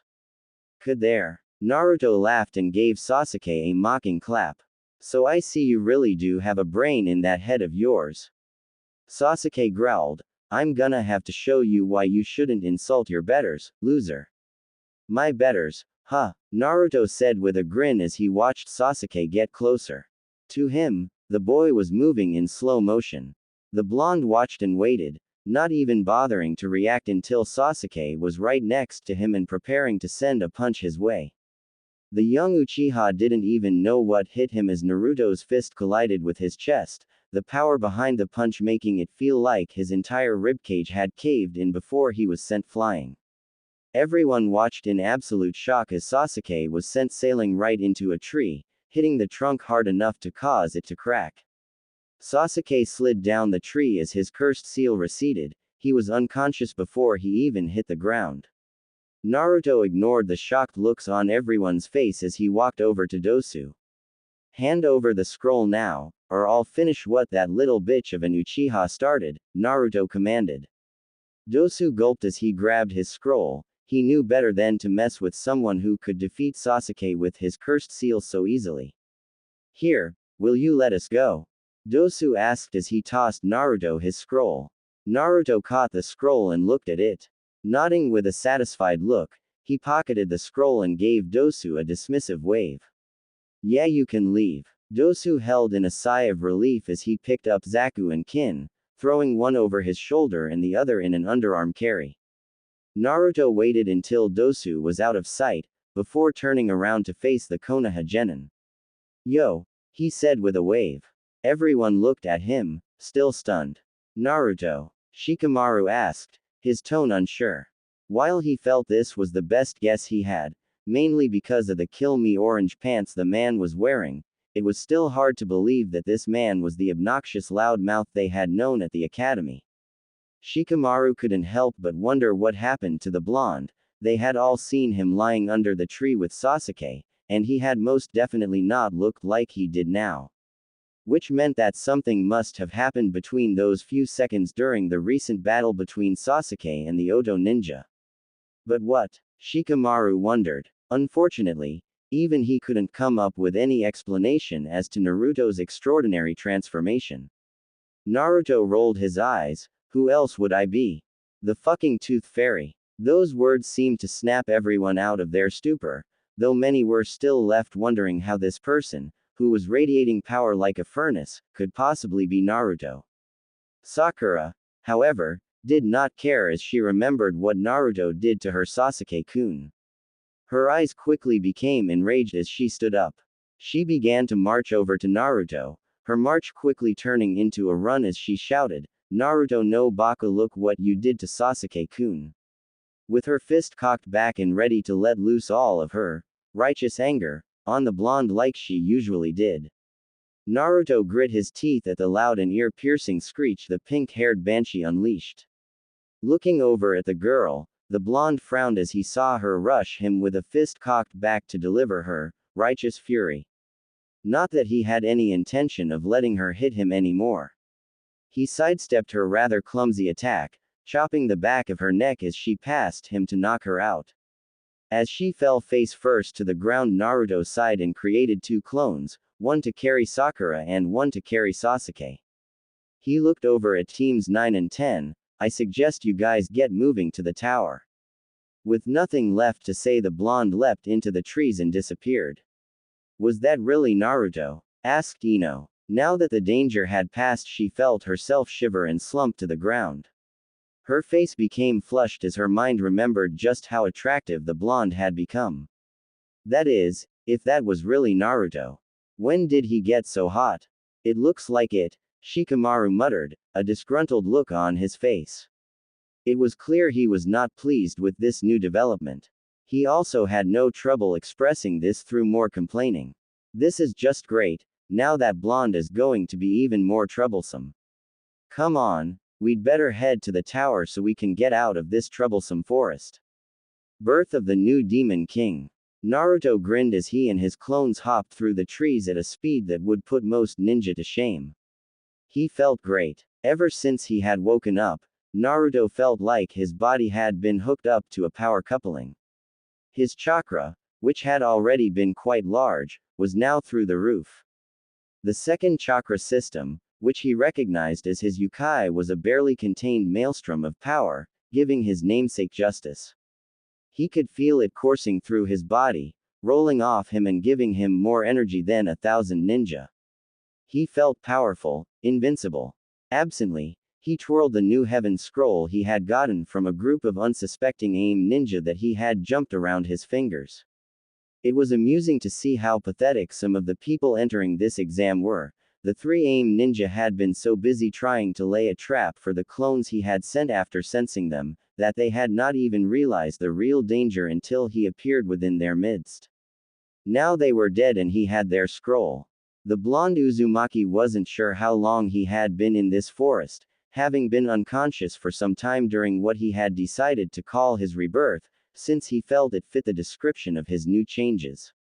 Currently, he and his clones were making their way towards the tower in the middle of the forest of death. He wanted to get there within the next hour. Naruto looked over to see Sakura starting to wake up. Her body was stirring and her eyelids were beginning to flutter. A frown marred the blonde's face. He didn't want to have to deal with the girl shrieking right now. Thankfully his clone noticed too and made sure her head hit on a tree branch so he would not have to listen to the pink-haired girl screaming. The blonde took a moment to wonder just what the hell his old self had been thinking when he thought he was in love with that girl. She was nothing more than an overly loud and abusive fangirl, one who used every opportunity she had to degrade and hit him. His thoughts on his former stupidity in liking a banshee like Sakura didn't last long, however, since he had far more important things to think about. Several minutes later Naruto found himself standing in front of one of the doors leading into the tower. After kicking the door open, Naruto walked in and looked around. The room was fairly large, with several red columns on either side acting as supports. The walls were a barren gray, with cracks and stains that showed just how old this tower really was. The tiles were white, and while the walls were in rough shape, the tiles looked almost brand new. Strange. Soon enough, the blonde's eyes landed on a large poster hanging on the wall opposite the door. Naruto's keen eyes were quick to pick up what it said. Realizing it was a riddle and what it meant, Naruto created a clone and handed it the heaven scroll. The clone looked at Naruto, and seeing him nod, they both opened their scrolls at the same time. On the inside of both scrolls were a mass of lines and squiggles. They varied in size, shape and length, all of them written around a circle that seemed to be the base. It took a moment for the blonde to recognize the symbols as seals, but when he did his eyes widened as he realized what they likely meant. With a shout to his clone, both he and his doppelganger were quick to toss the scrolls away. The 2 scrolls hit the ground, forming an X as the heaven scroll landed on top of the earth scroll. There was a burst of smoke, and when it cleared, Iruka was standing in front of Naruto. Iruka was a man of average height and build. He had brown hair that was being kept in a ponytail, dark eyes and a scar that ran across the bridge of his nose, which he has had since his youth. He was wearing the standard Konoha shinobi outfit complete with forehead protector, sandals and flak jacket. The only difference between his outfit and most others was that he had the sleeves rolled about a fourth of the way up his arms. Iruka-sensei, Naruto said with a small smile on his face as he saw one of his only precious people. Iruka was the first person to believe in him besides the Hokage, and one of the only people that Naruto considered family. Hello Naru, too, Iruka trailed off as he got a look at the new Naruto. His eyes widened in shock and for a second, it seemed he had been struck speechless. The scarred man managed to recover admirably, however, and was quick to ask, "What happened to you? You look different." Naruto finished for Iruka with a shrug and a grin. "Let's just say my bloodline awakened and leave it at that." "Bloodline?" Iruka asked in undisguised curiosity. "I didn't even know you had a bloodline." "Yeah, neither did I," Naruto said sardonically. At seeing Iruka's curious look, he added, "I'll tell you about it later, sensei. Right now, I'm still trying to wrap my head around it." Iruka nodded. He was about to speak some more when he noticed Sasuke and Sakura knocked out on the floor a little ways away. His gaze turned curious as he looked back at Naruto. What happened to them? Naruto turned to look at his two teammates, then looked back at Iruka and shrugged. "Sakura got knocked out during our fight with some Odo ninja, and Sasuke got knocked out when this weird lady who can summon snakes gave him a hickey. Both were the truth in a way. Sasuke had been knocked out after receiving that mark. Naruto had just had to knock him out again so he would not try to do something stupid. And Sakura had been knocked out when Naruto fought those Odo ninja, she just hadn't been knocked out by the Odo ninja. However, small details like that really didn't matter." Iruka paled as he heard the part about them fighting someone who could summon snakes. Only 2 people had that ability and one of them was an S-rank traitor. If he was in Konoha, then it could only mean trouble. "Anyway, you might want to get Sakura to the hospital, and Sasuke should see someone about that seal on his neck," Naruto said. Iruka nodded as he regained his composure. "Of course, I'll get the medical ninja here. In the meantime, why don't you head over to room 232 and get some rest? You have 2 days until the second part of the exams end." Naruto nodded. "Right." At that very moment, Naruto's stomach made itself known with a loud gurgle. Naruto gained a sheepish expression on his face as he rubbed the back of his neck. "Hehe. Iruka-sensei, do you know if there is a cafeteria here?" He had not really had anything good to eat in a while and his demonic transformation took up a lot of energy. Iruka shook his head at Naruto's antics. However, he couldn't quite keep the smirk off his face. It was good to see that, awakened bloodline or no, Naruto hadn't really changed much. "Yeah, it's down the hall. 3 doors on your left." "Thanks," Naruto said as he ran into the hall to get something to eat. Who knew that having your entire body structure changed in order to hold enough power to equal the greatest demon to ever exist would cause such an appetite? Birth of the new demon king. A now full Naruto stepped out of the shower and began drying off. The first thing he had done upon finishing his conversation with Iruka was head over to the cafeteria and scarf down as much food as humanly, or as that demonically, possible. He was glad no one else had been there at the time, with most teams still outside in the forest of death, and the few teams that had made it likely resting. Naruto didn't want any of the other squads to know about his transformation yet. Naruto walked over to the mirror near the sink, wiping away the steam on it so he could see his face. Or more specifically his eyes, both the iris and sclera were a deep blue. Moving outwards from the center were concentric silver rings that spread out in a ripple pattern.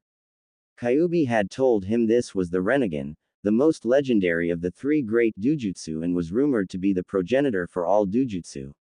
Whether that was true or not Naruto didn't know, but he did know the man who had created ninjutsu had these eyes. Though his were apparently different than the one that the Raikudo Sennin had. According to Kyuubi, the Rinnegan was supposed to be gray with purple rings. She had told him that the differences in color was likely due to his demonic heritage mixing with the Dujutsu, which also likely meant he would have some different powers than the original Rinnegan. He shook his head of these thoughts, not really interested in how he got it. Though he did make a note to himself to test his eyes' abilities when the second stage ended. Walking out of the bathroom, Naruto entered the bedroom where he grabbed his boxers and pants and put them on. The room only had a single bed, due to it being a one-person bedroom. He had decided that he didn't want to sleep with his 2 teammates when they got out of wherever they were, and thus had found his own room. The last thing he needed was for the Banshee to start yelling at him, or the Uchiha to annoy him enough that he would kill the brat in a fit of rage and lose his chance of becoming a Chunin. Sitting down, Naruto took up a meditative position and began focusing some of Kyuubi's chakra to his eyes. Naruto used a minor kitsune illusion to make them appear their standard blue color. Only other kitsune would be able to see through the illusion, and those with the Mangekyo Sharingan would be able to tell there was an illusion over his eyes. Or so Kyuubi had told him when she taught him the jutsu. Naruto created a shadow clone, and as soon as it appeared it took out a brush and ink and began to write seals along the wall for privacy. Most would probably be surprised that Naruto knew anything about the art of fuinjutsu. However, ever since he learned Kyuubi was sealed inside of him, he felt it would be a good idea to learn them. That way if anything happened to his seal, he would be able to do something about it. The blonde wasn't very far along in seals yet though, only being capable of making basic and a few moderately difficult seals. But he was getting there. With that done, Naruto entered the seal to speak with Kyuubi. Birth of the new Demon King. Naruto opened his eyes and walked through the cage, where Kyuubi was waiting in a kneeled posture with her head bowed in submission. What is it you wish of me, Naruto-sama? Kyuubi asked. Naruto resisted the urge to groan. First I want you to drop the sama. Crap, I hate titles, just call me Naruto.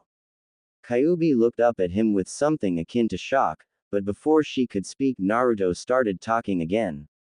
The second thing you could do is stop bowing to me. I have yet to actually do anything seriously worthwhile that would call for such a show of respect. I can't do either of those, Naruto-sama, Kyuubi responded with a shake of her head.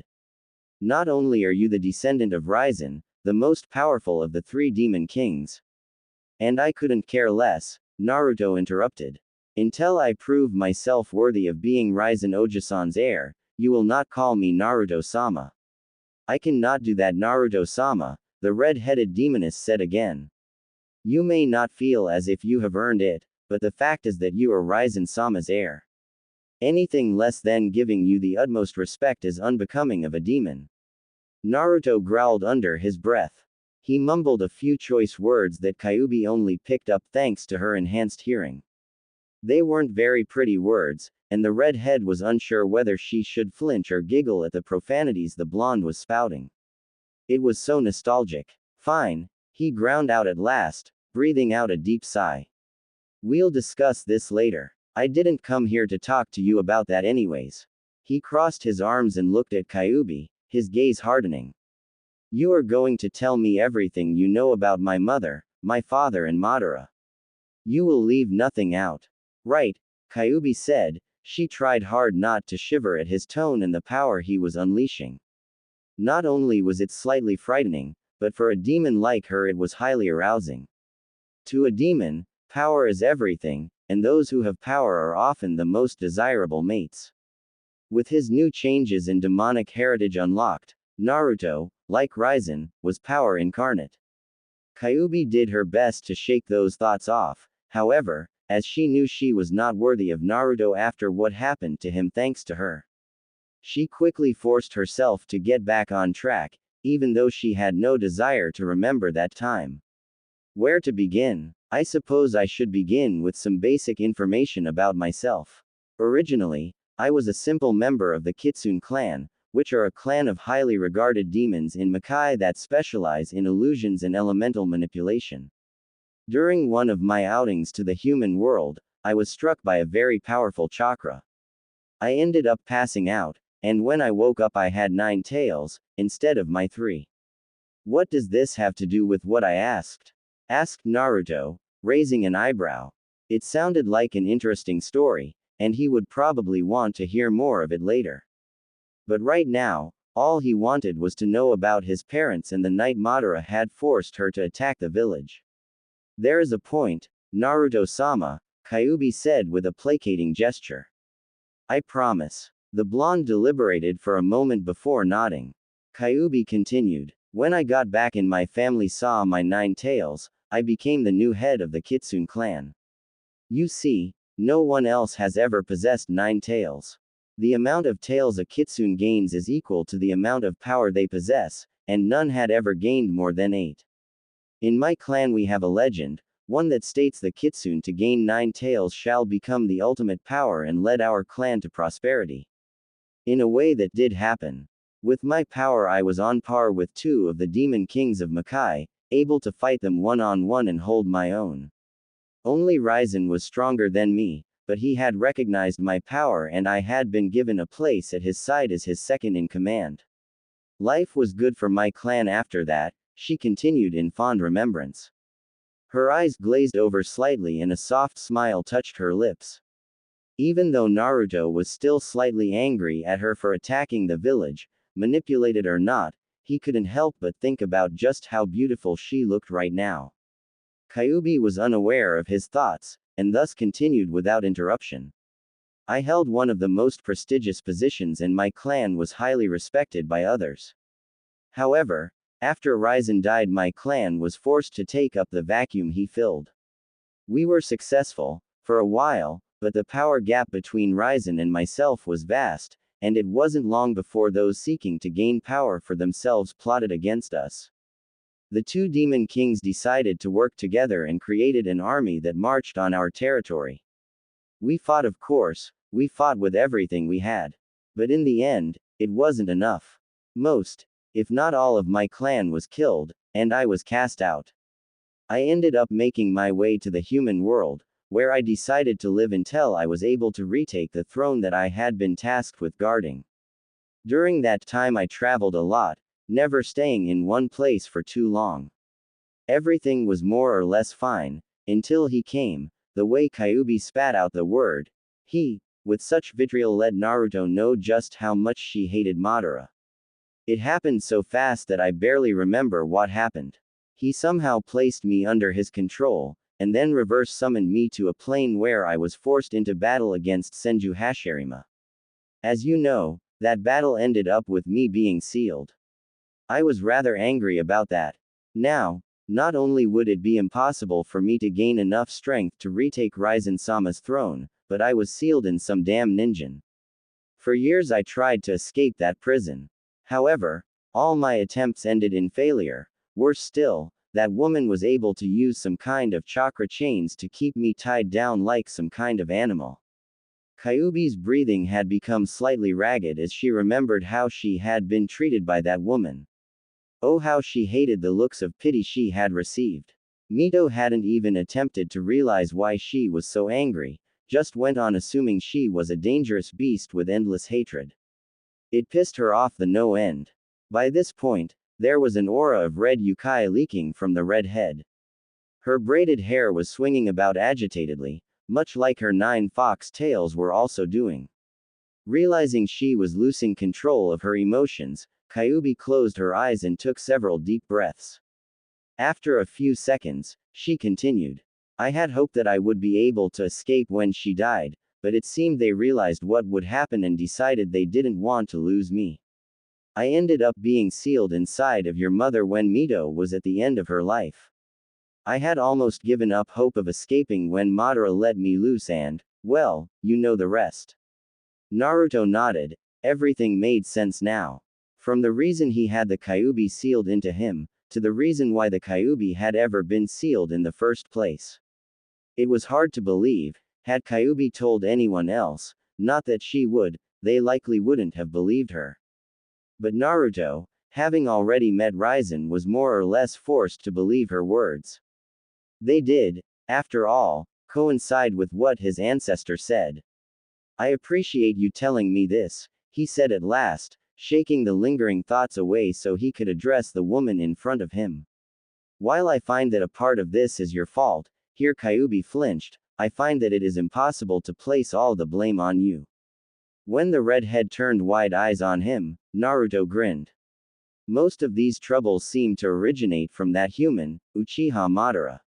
Had he not come, I doubt you would have been sealed. Do not get me wrong though, while I do not blame you for my parents' death, nor do I hold any ill will. I find myself disappointed by how you let a human control you. It was a bit odd to Naruto that he was no longer thinking of himself as human. He knew he wasn't human, of course, but he had expected a harder transition with more angst and denial. Though he wasn't going to look a gift horse in the mouth. Best to just be thankful he didn't have any problems being a demon.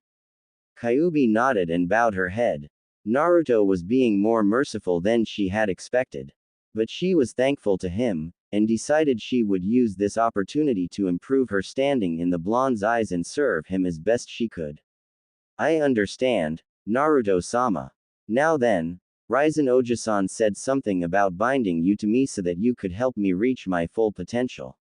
It was here, finally, that Naruto noticed Kyuubi's blush, and despite feeling a little unsure about its meaning pressed on. So how do we do this binding thing? Well, Kyuubi's blush deepened a bit. Despite having had kits of her own before gaining her 9 tails, she had never done the binding ritual. Her marriage, for lack of a better word, had been one of convenience. While the Kitsune clan had been powerful and well respected, the truth was there were very few Kitsune, numbering somewhere around 200 or 300 before they had been wiped out. Well, you have to. She mumbled something under her breath that Naruto could not catch even with his enhanced hearing. What was that? Naruto asked. You have to mark me, Kyuubi said, her blush increasing in hue. Naruto's eyes fluttered a bit as his mind went through some of the pieces of information that Raizen had imprinted in his mind. It was an odd process, and it seemed that learning more about his heritage required keywords being said. Otherwise, he was sure that the information would have come to him sooner and he would not have had to ask about the process. What he didn't know was that Raizen had done this so that the blonde's mind would not overload from gaining more information than it was prepared to handle. Given that there was thousands of years' worth of knowledge locked away in Naruto's head now, it was probably a good idea. He found what he was looking for, and soon enough, he was blushing as well. Arrow Demon, Naruto muttered. He turned to look at Kyuubi, who squirmed under his gaze. We don't have to do this if you don't want to, he told her. While he had accepted his demon heritage, he wasn't quite sure he was ready to accept binding someone to him like that. Kyuubi shook her head. I really don't mind, Naruto-sama. Naruto raised an eyebrow. You mean to tell me you don't care if I basically mark you as my property? Kyuubi looked down at the ground, gaining a sudden interest in her toes. I have already sworn myself to you, this would not make a difference. Naruto sighed as he walked up to her. Are you sure about this? Kyuubi said nothing but gave him a nod. Naruto sighed as he went through his mind about what he knew on marking. He frowned in thought as he came upon how it was applied.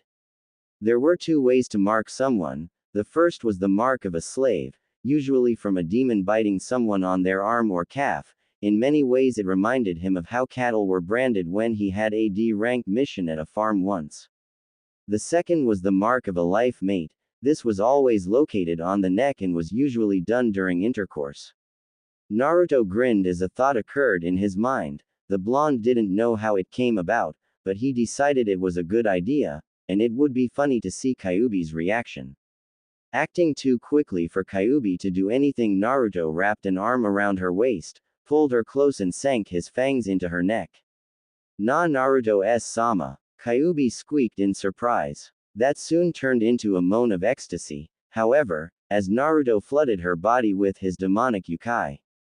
While it was not as intense a feeling as it would have been if they had been in intercourse, it was far more intense than anything she had ever felt. Her entire body shuddered as a wave of absolute ecstasy washed over her. Had she been in her right mind, Kyuubi would have embarrassed when she came just from feeling the blonde's power coursing through her body. As it was, the only person who noticed was Naruto when he picked up the scent of her flowing juices. If he didn't have his fangs still in the vixen's neck, he would have grinned. After nearly a minute of this, in which Kyuubi felt like she was in one continuous orgasm, the redhead's mind went blank and she blacked out from the overwhelming feeling. Naruto held her to him as she passed out and gently set her down. The blonde sat himself down and pulled the woman's head into his lap. He took a moment to examine her features. Kyuubi really was a beautiful woman, he decided. Absently, He wondered why he wasn't blushing from that thought. Had it been just a few hours ago, he would have been a mess for even thinking something even remotely perverted. As it was, he felt no real embarrassment about his thoughts, nor was he embarrassed about his desire to mate with Kyuubi. Which was another surprise, considering just moments ago he had still been angry at her for his parents' death. These thoughts left him, and the blonde blinked in surprise when he saw himself begin to fade from the seal. Birth of the new Demon King. Naruto opened his eyes and found himself in his room again. He blinked a few times as the memory of his clone working on the seals hit him. It was very strange, like seeing out of another pair of eyes that were not his own. Of course, given that they were his clones, they technically were him, but it didn't change the fact that the whole thing felt weird. I wonder why I never noticed that I get the memories of my clones before.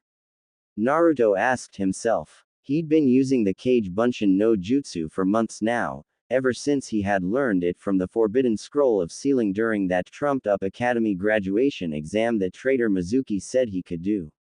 It was the jutsu he had used the most ever since. Then again, that could be why. Whenever he made clones, it was never just one or two. Naruto normally spammed out several dozen at the very least. Perhaps that was why he never noticed. He simply used so many of them that the feedback effect was negated so as not to put undue stress on the mind. Whatever the case was, he would need to think of a use for this new ability soon. Before he could think further on the subject, his mind was pulled away by something unusual happening. He looked down in surprise when he saw red chakra coming out of his seal, and became shocked when it began to form a shape that he recognized as distinctly feminine. Soon enough the shape was completed and Naruto found a still sleeping Kyuubi lying on his lap. The first thing he noticed about her was the content look on her face as she dozed. Her beautiful features were carved into a content smile that made her look like she was having a very pleasant dream. The second thing he noticed was that she was completely bereft of clothes. Naruto would have wondered why, but in that moment found he truly could not care. The blonde found his eyes wandering over Kyuubi's form, the two large, beautiful mounds that made up her bosom, with their dark pink nipples and areola. Her rose and fell in time with her breathing, jiggling ever so slightly to show that they were firm yet soft. Her thin, lithe waist flared out into perfectly proportionate hips and a firm, mile-long legs that seemed to go on forever, and a patch of red pubic hair stood out just a little bit above her sacred area. As it was only through sheer will, which even as a human had been firmer than the strongest steel, kept him from mating with her. While getting his urges under control, he wondered how she was out of the seal, but given how soon she had come out since he had given her his mating mark, he figured it likely coincided with that. He created a shadow clone with his demonic yukai so that it would last longer. Being careful not to jostle the sleeping demoness, Naruto stood up and gently set Kyuubi in the bed. He was about to let go of her, but Kyuubi, as if sensing him leaving, latched onto him, pulling him down on top of her. Before he was able to react, Kyuubi rolled over so she was now on top, where she began to cling and nuzzle into his chest, sighing in content. Naruto soon became distinctly aware of the feminine assets pressing themselves against his body and was hard kept not to pass out, or keep Naruto Jr. from waking up. He turned to his clone and glared when it began to snicker. Continue to laugh and I'll use the replacement jutsu on you. You say that like it would be a bad thing, his clone said. The clone had a point, though Naruto didn't appreciate the smart comment from it. Just go. Transform yourself into a random shinobi and get some real clothes. Remember, get something that will be concealing for now. Naruto looked down at Kyuubi. Also make sure to buy some clothes for Kyuubi. Her size is 9'8", 4'8", 9'6". I wonder how I knew that. He asked himself, before determining the reason was unimportant. Alright, his clone said dismissively. The Naruto clone looked at him, gave his creator a cheeky grin. Have fun being an oversized plushie. Naruto did not get to say anything as his clone ran over to the window and disappeared in a burst of speed. With nothing else to do, Naruto sighed as he continued trying not to allow his lower head do his thinking. Eventually exhaustion got to him and he fell asleep as well. Birth of the new Demon King.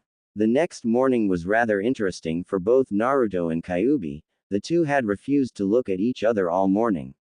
Well, Kyuubi refused to look at Naruto. Every time he had tried to get her attention she would look at him for a second, before flushing bright red and looking away. It was clear she was embarrassed, and Naruto couldn't help but find her flustered state adorable. Naruto sighed as he finished drying off and got dressed in his new clothes. A pair of dark black pants, that were slightly flared out to hide his new muscles. A black sleeveless shirt, bandages that he had managed to dye orange wrapped around his arms and legs. Despite his new demonic blood, his love for orange could not be denied. A pair of black close-toed ninja sandals with steel tips. Black fingerless gloves with a non-reflective gray metal plating on the back. Black forearm protectors and a new black headband. Over all of this he threw a long black cloak that reached down to his ankles and came with a hood that hid his face, and wore a face mask similar to Kakashi's. Finished changing, Naruto walked out of the restroom to see Kyuubi look up, only to look away a second later with a bright red face. "It's your turn," Naruto said. While he wasn't embarrassed about waking up with a Kyuubi on top of him like the vixen was, he knew that being in such close physical contact after having gone so long without was going to take some getting used to. He couldn't even begin to imagine how Kyuubi felt. After all, she had been sealed for Kami only knew how long. Kyuubi mumbled a thanks as she walked into the bathroom. Naruto heard the shower turn on and decided to get some more sleep. Moving over to the bed he flopped on it and closed his eyes. Birth of the new Demon King. Kyuubi sighed as she got out of the shower, feeling much more in control of herself than she had the half an hour before she had first got into the shower. It had been nice, luxuriating in the feel of the warm water stinging her back, the way the droplets had traced patterns down her skin. It had been so long since she had actually taken a shower, having been sealed inside of Naruto for nearly 13 years, Kushina for over 20 years and Mito for over 80, so she had taken this opportunity to get as much enjoyment out of the relatively simple act as possible. Truly, some people didn't know how good they had it until it was gone. Wrapping a towel around herself, the elegant beauty made her way over to the mirror and looked at her reflection. Not much had changed about her since the time she had been sealed. In fact, almost nothing had changed about her despite having been in her fox form for nearly 200 years. It was nice to see that the abuse she had suffered from the humans constantly stealing and using her power had not caused her body to suffer in any way, shape, or form. Though she realized that her powers would likely be out of practice for some time to come. The only thing about her that was different, which also happened to be the thing that made her blush the moment her eyes landed on it, was the mating mark that Naruto had placed on her sitting prominently near the junction between her neck and collarbone. It looked like the spiral she recognized as the symbol for the Uzumaki clan, but surrounding it were several odd lines that reminded her of the tattoo under Raizen's left eye. She let one of her fingers delicately trace along the mark, admiring it and allowing herself to daydream, if only for a moment.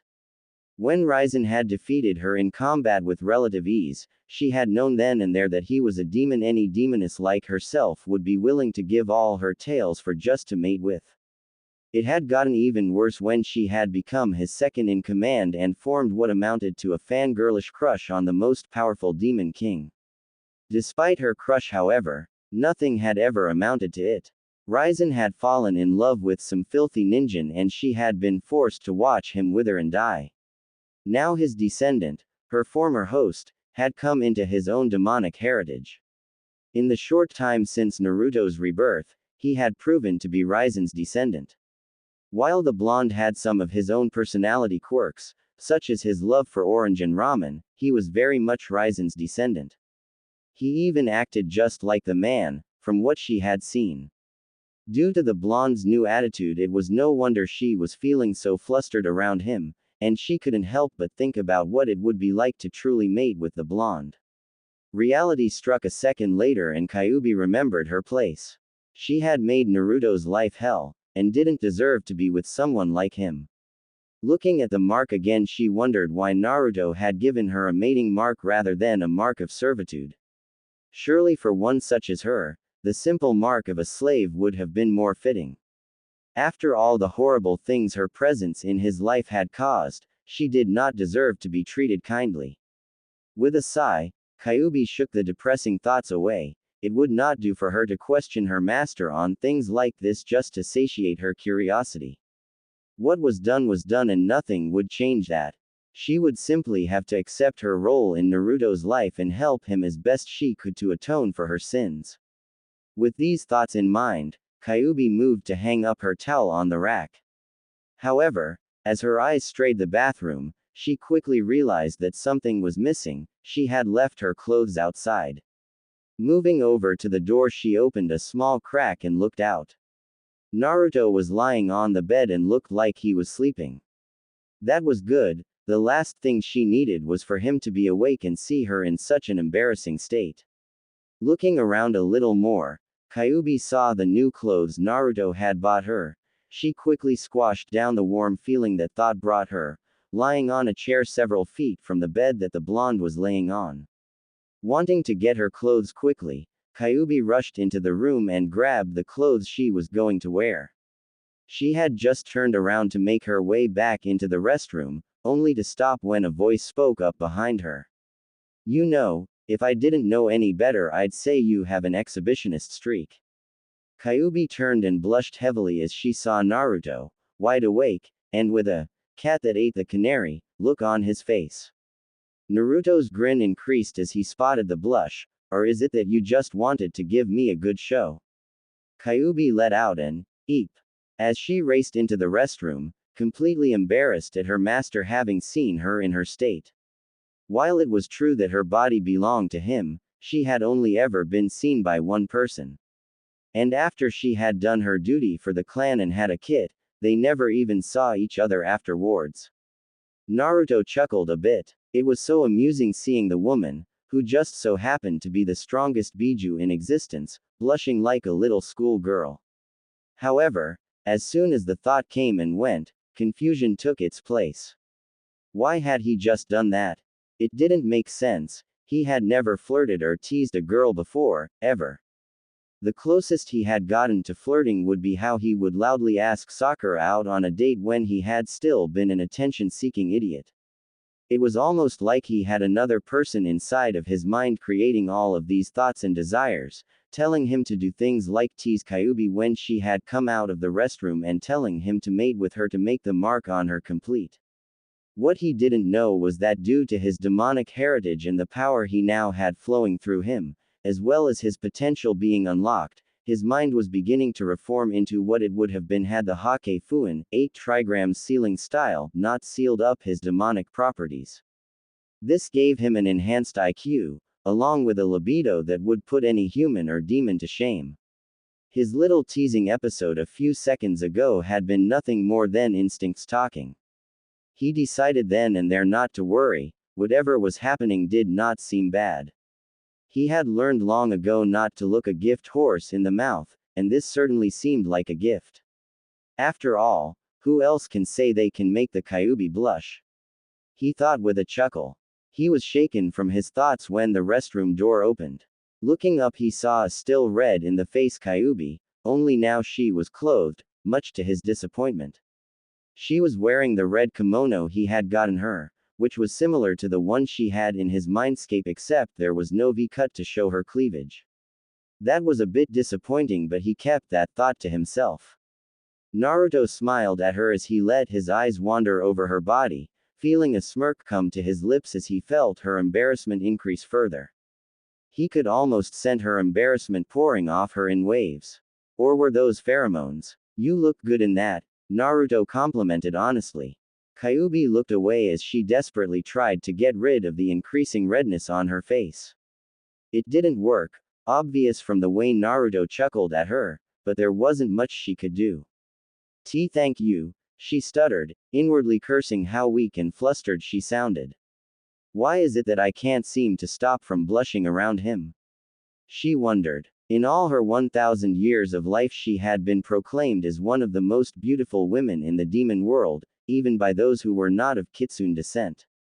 Men had doted on her hand and foot in the hopes of getting her in bed with them. She had turned down every single one. In fact, had it not been for her father, she would have never gotten married. Yet this boy, who, despite being the next heir to one of the 3 thrones of Makai and the descendant of the strongest demon to ever grace the earth, was still only a boy nearly 988 years her junior, somehow made her heart flutter several thousand miles per second. It shouldn't have been possible. Kyuubi, Naruto said, getting the young-looking woman's attention. He gestured for her to sit next to him, lightly patting the spot beside him on the bed. Kyuubi hesitated for a moment, before doing as asked. Despite her embarrassment, the beautiful redhead managed to retain her natural grace, somehow making the act of sitting down look like an art form. For a while the two were silent. Naruto just watched her for a moment before deciding to speak. The first thing I need to ask, is there some way you can hide your presence? If people saw me with a girl they had never met before, it would get pretty suspicious, he explained as he saw her quizzical look. Kyuubi nodded. Yes, if you want I can use a kitsune illusion to become invisible. Only those who hold a dujutsu would be able to see through it. However, even they would not be able to see me, just the energy I was emitting. Naruto thought about that for a moment before he shook his head. That would not work. Both my teammate and my sensei possess the Sharingan, so they would get suspicious if they saw a mass of energy following me. I can also transform into my full Kitsune form and act similar to that dog that follows the cocky boy who reminds me of you, Kyuubi suggested. Hey, Naruto said in an indignant voice, I'm not that bad. Kyuubi grinned, pleased that she could get him back for his teasing this morning. Maybe not as bad anymore, but you were definitely a loudmouth until recently. Naruto grimaced. Yeah, well, a stupid Jinchuriki is a Jinchuriki that isn't perceived as a threat and gets beaten far less. Kyuubi winced at that, knowing that was the true reason he had always acted as he had. Naruto sighed when he noticed her crestfallen expression. He placed an arm around her shoulder in a half embrace. Don't worry about, I already said it's not your fault. Kyuubi smiled, not resisting the blonde's pull as she laid her head on his shoulder. She knew Naruto was likely to embarrass her by bringing this up sometime along the line, but for the moment his presence was comforting. We should probably get going, Naruto said after a moment's silence. Kyuubi lifted her head and looked at him. Get going where? Naruto gave her a grin. Well, Sakura and Sasuke are likely to be awake by now. They'll probably come looking for me at some point. And I don't know about you, but I have no desire to be anywhere near them right now. Naruto stood up. So I'm going to find some place to train until the second stage ends, or at least some place those two won't think to look until the next stage of the exam. Kyuubi gave a nod of understanding as she was engulfed in a red light. When the light died down, Kyuubi had turned into a small fox kit. The demoness hopped on Naruto's shoulder. She wrapped herself around Naruto's neck like a scarf as the blonde put up his hood. Naruto left the room to find a place to go train, hoping Kyuubi could help him better understand his powers before the second stage ended. Birth of the new Demon King. Naruto resisted a sigh as he ignored the stares he was receiving. Most of the people there were probably wondering who he was, or why he had changed so much.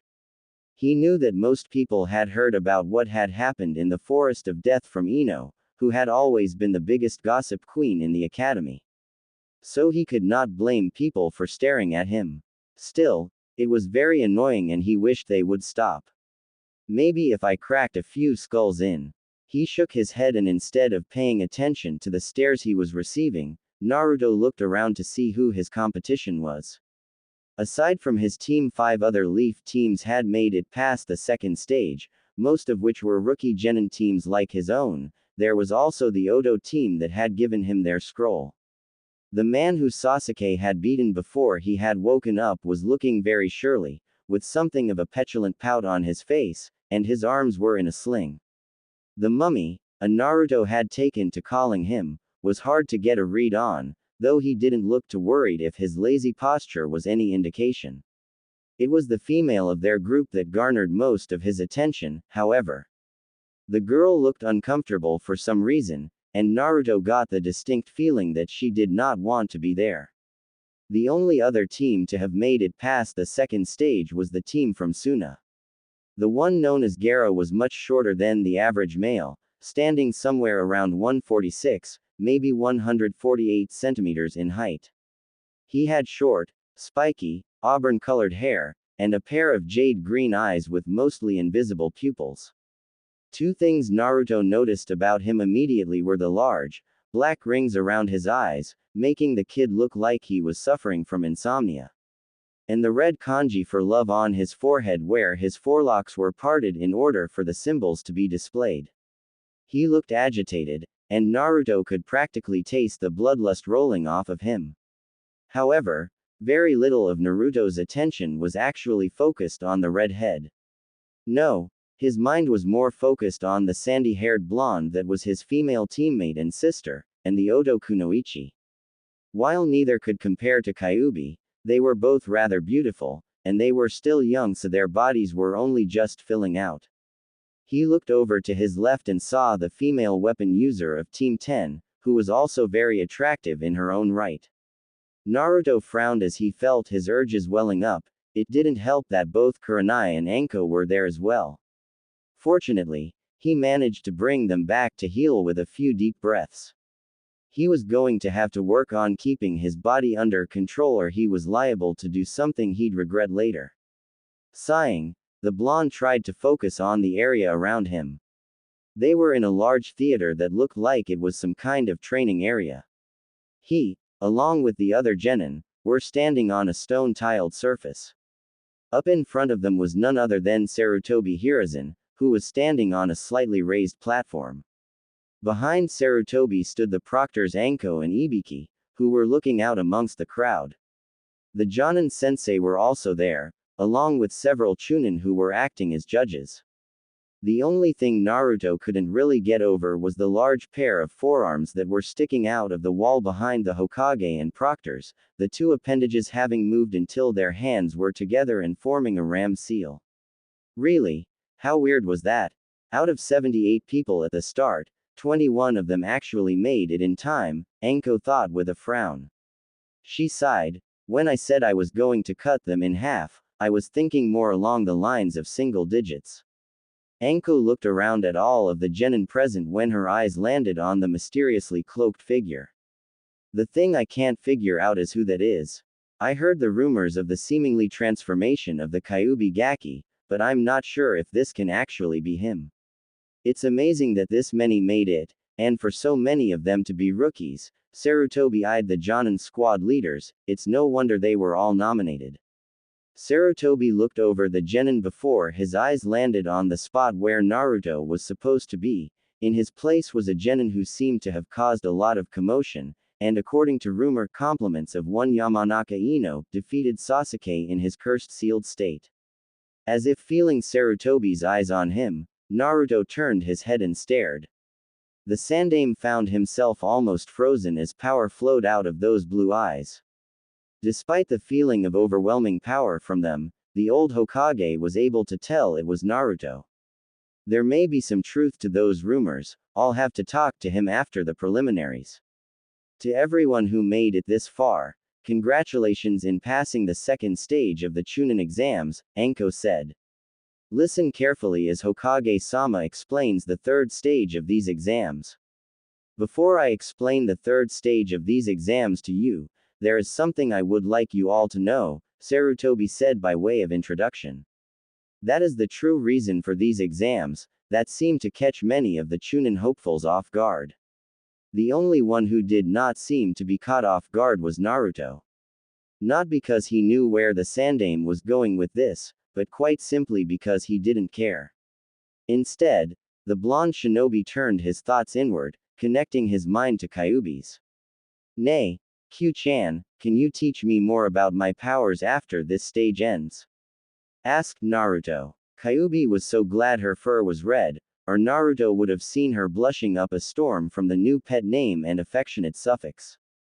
Despite her embarrassment, she dutifully informed him of what he would eventually learn. There are many things I will teach you aside from controlling your power.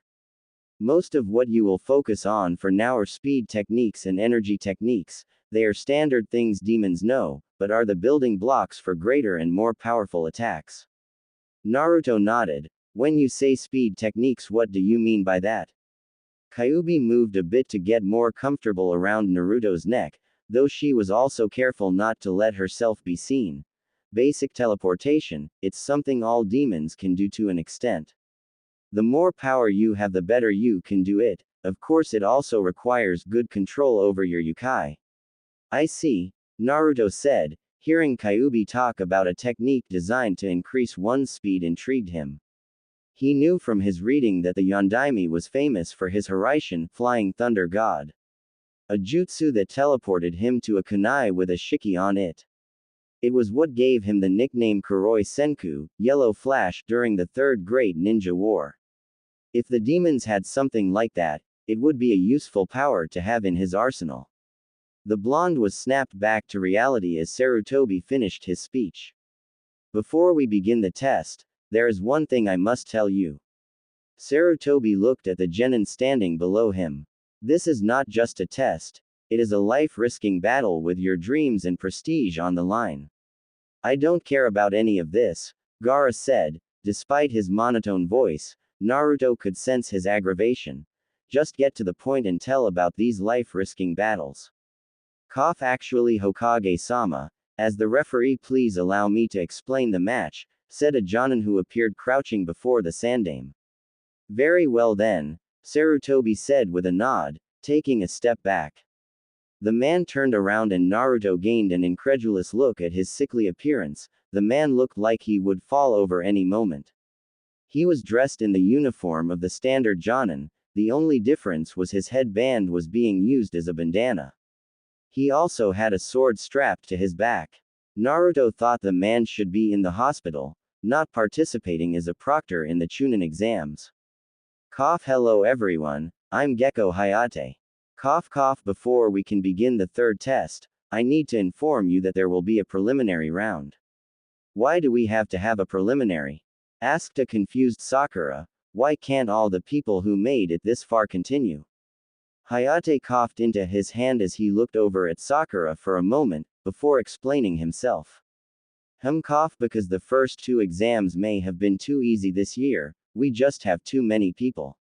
According to the rules of the Chunin exam, we must hold a preliminary to reduce the number of people participating for the third test. As Hokage-sama stated, there will many prominent guests attending, and if the fights take too long we may run out of time. Anyway, for those who aren't feeling well or those who like quitting, please step forward now, since we will be starting the preliminaries immediately. Kabuto raised his hand. Proctor-san, I quit. Hayate nodded. Very well then, you may go. As Kabuto walked off, a voice spoke up, catching the attention of the entire room. So you're leaving, huh, Kabuto? Naruto snorted. I guess I shouldn't be surprised you failed 7 times, you probably gave up each time you made it this far. You're such a... He chuckled as he saw the white-haired genin glare at him. With his enhanced senses, Naruto could easily smell the scent of snakes wafting off of him. They reminded him of that woman in the Forest of Death, who after thinking about it realized that it could not have been woman at all, given that the person could summon snakes. It was easy to tell who had attacked him after that. After all, that man had been a candidate for 4th Hokage at one point. And if there was anything Naruto knew about, it was anything and everything Hokage. Kabuto grit his teeth as the cloaked blonde insulted him, but calmed himself. After all, it would not be a good idea if he showed his true skill, or give the Hokage reason to believe he was a spy. As Kabuto calmly walked towards the arena door, he smirked. Your time will come soon, Naruto-kun, and when it does, I'll be there to watch. Sarutobi frowned as he watched Kabuto walk through the door, Naruto's words ringing in his ears. The blonde's comment, inane as it might have been, had put him on alert. The sandame decided he would have some Anbu trail Kabuto once the preliminaries ended. With Kabuto gone, Hayate turned to the rest of the genin to see if anyone would quit. When it was clear they would not, he began to explain the rules of the preliminaries to them. Basically, the matches would be one-on-one. The fight would continue until someone was unconscious, gave up, or was killed. The names of who would be fighting were decided randomly and shown by an electronic screen on the wall above and behind the Hokage. Once the rules were explained, the screen shuffled through names before landing on 2 names.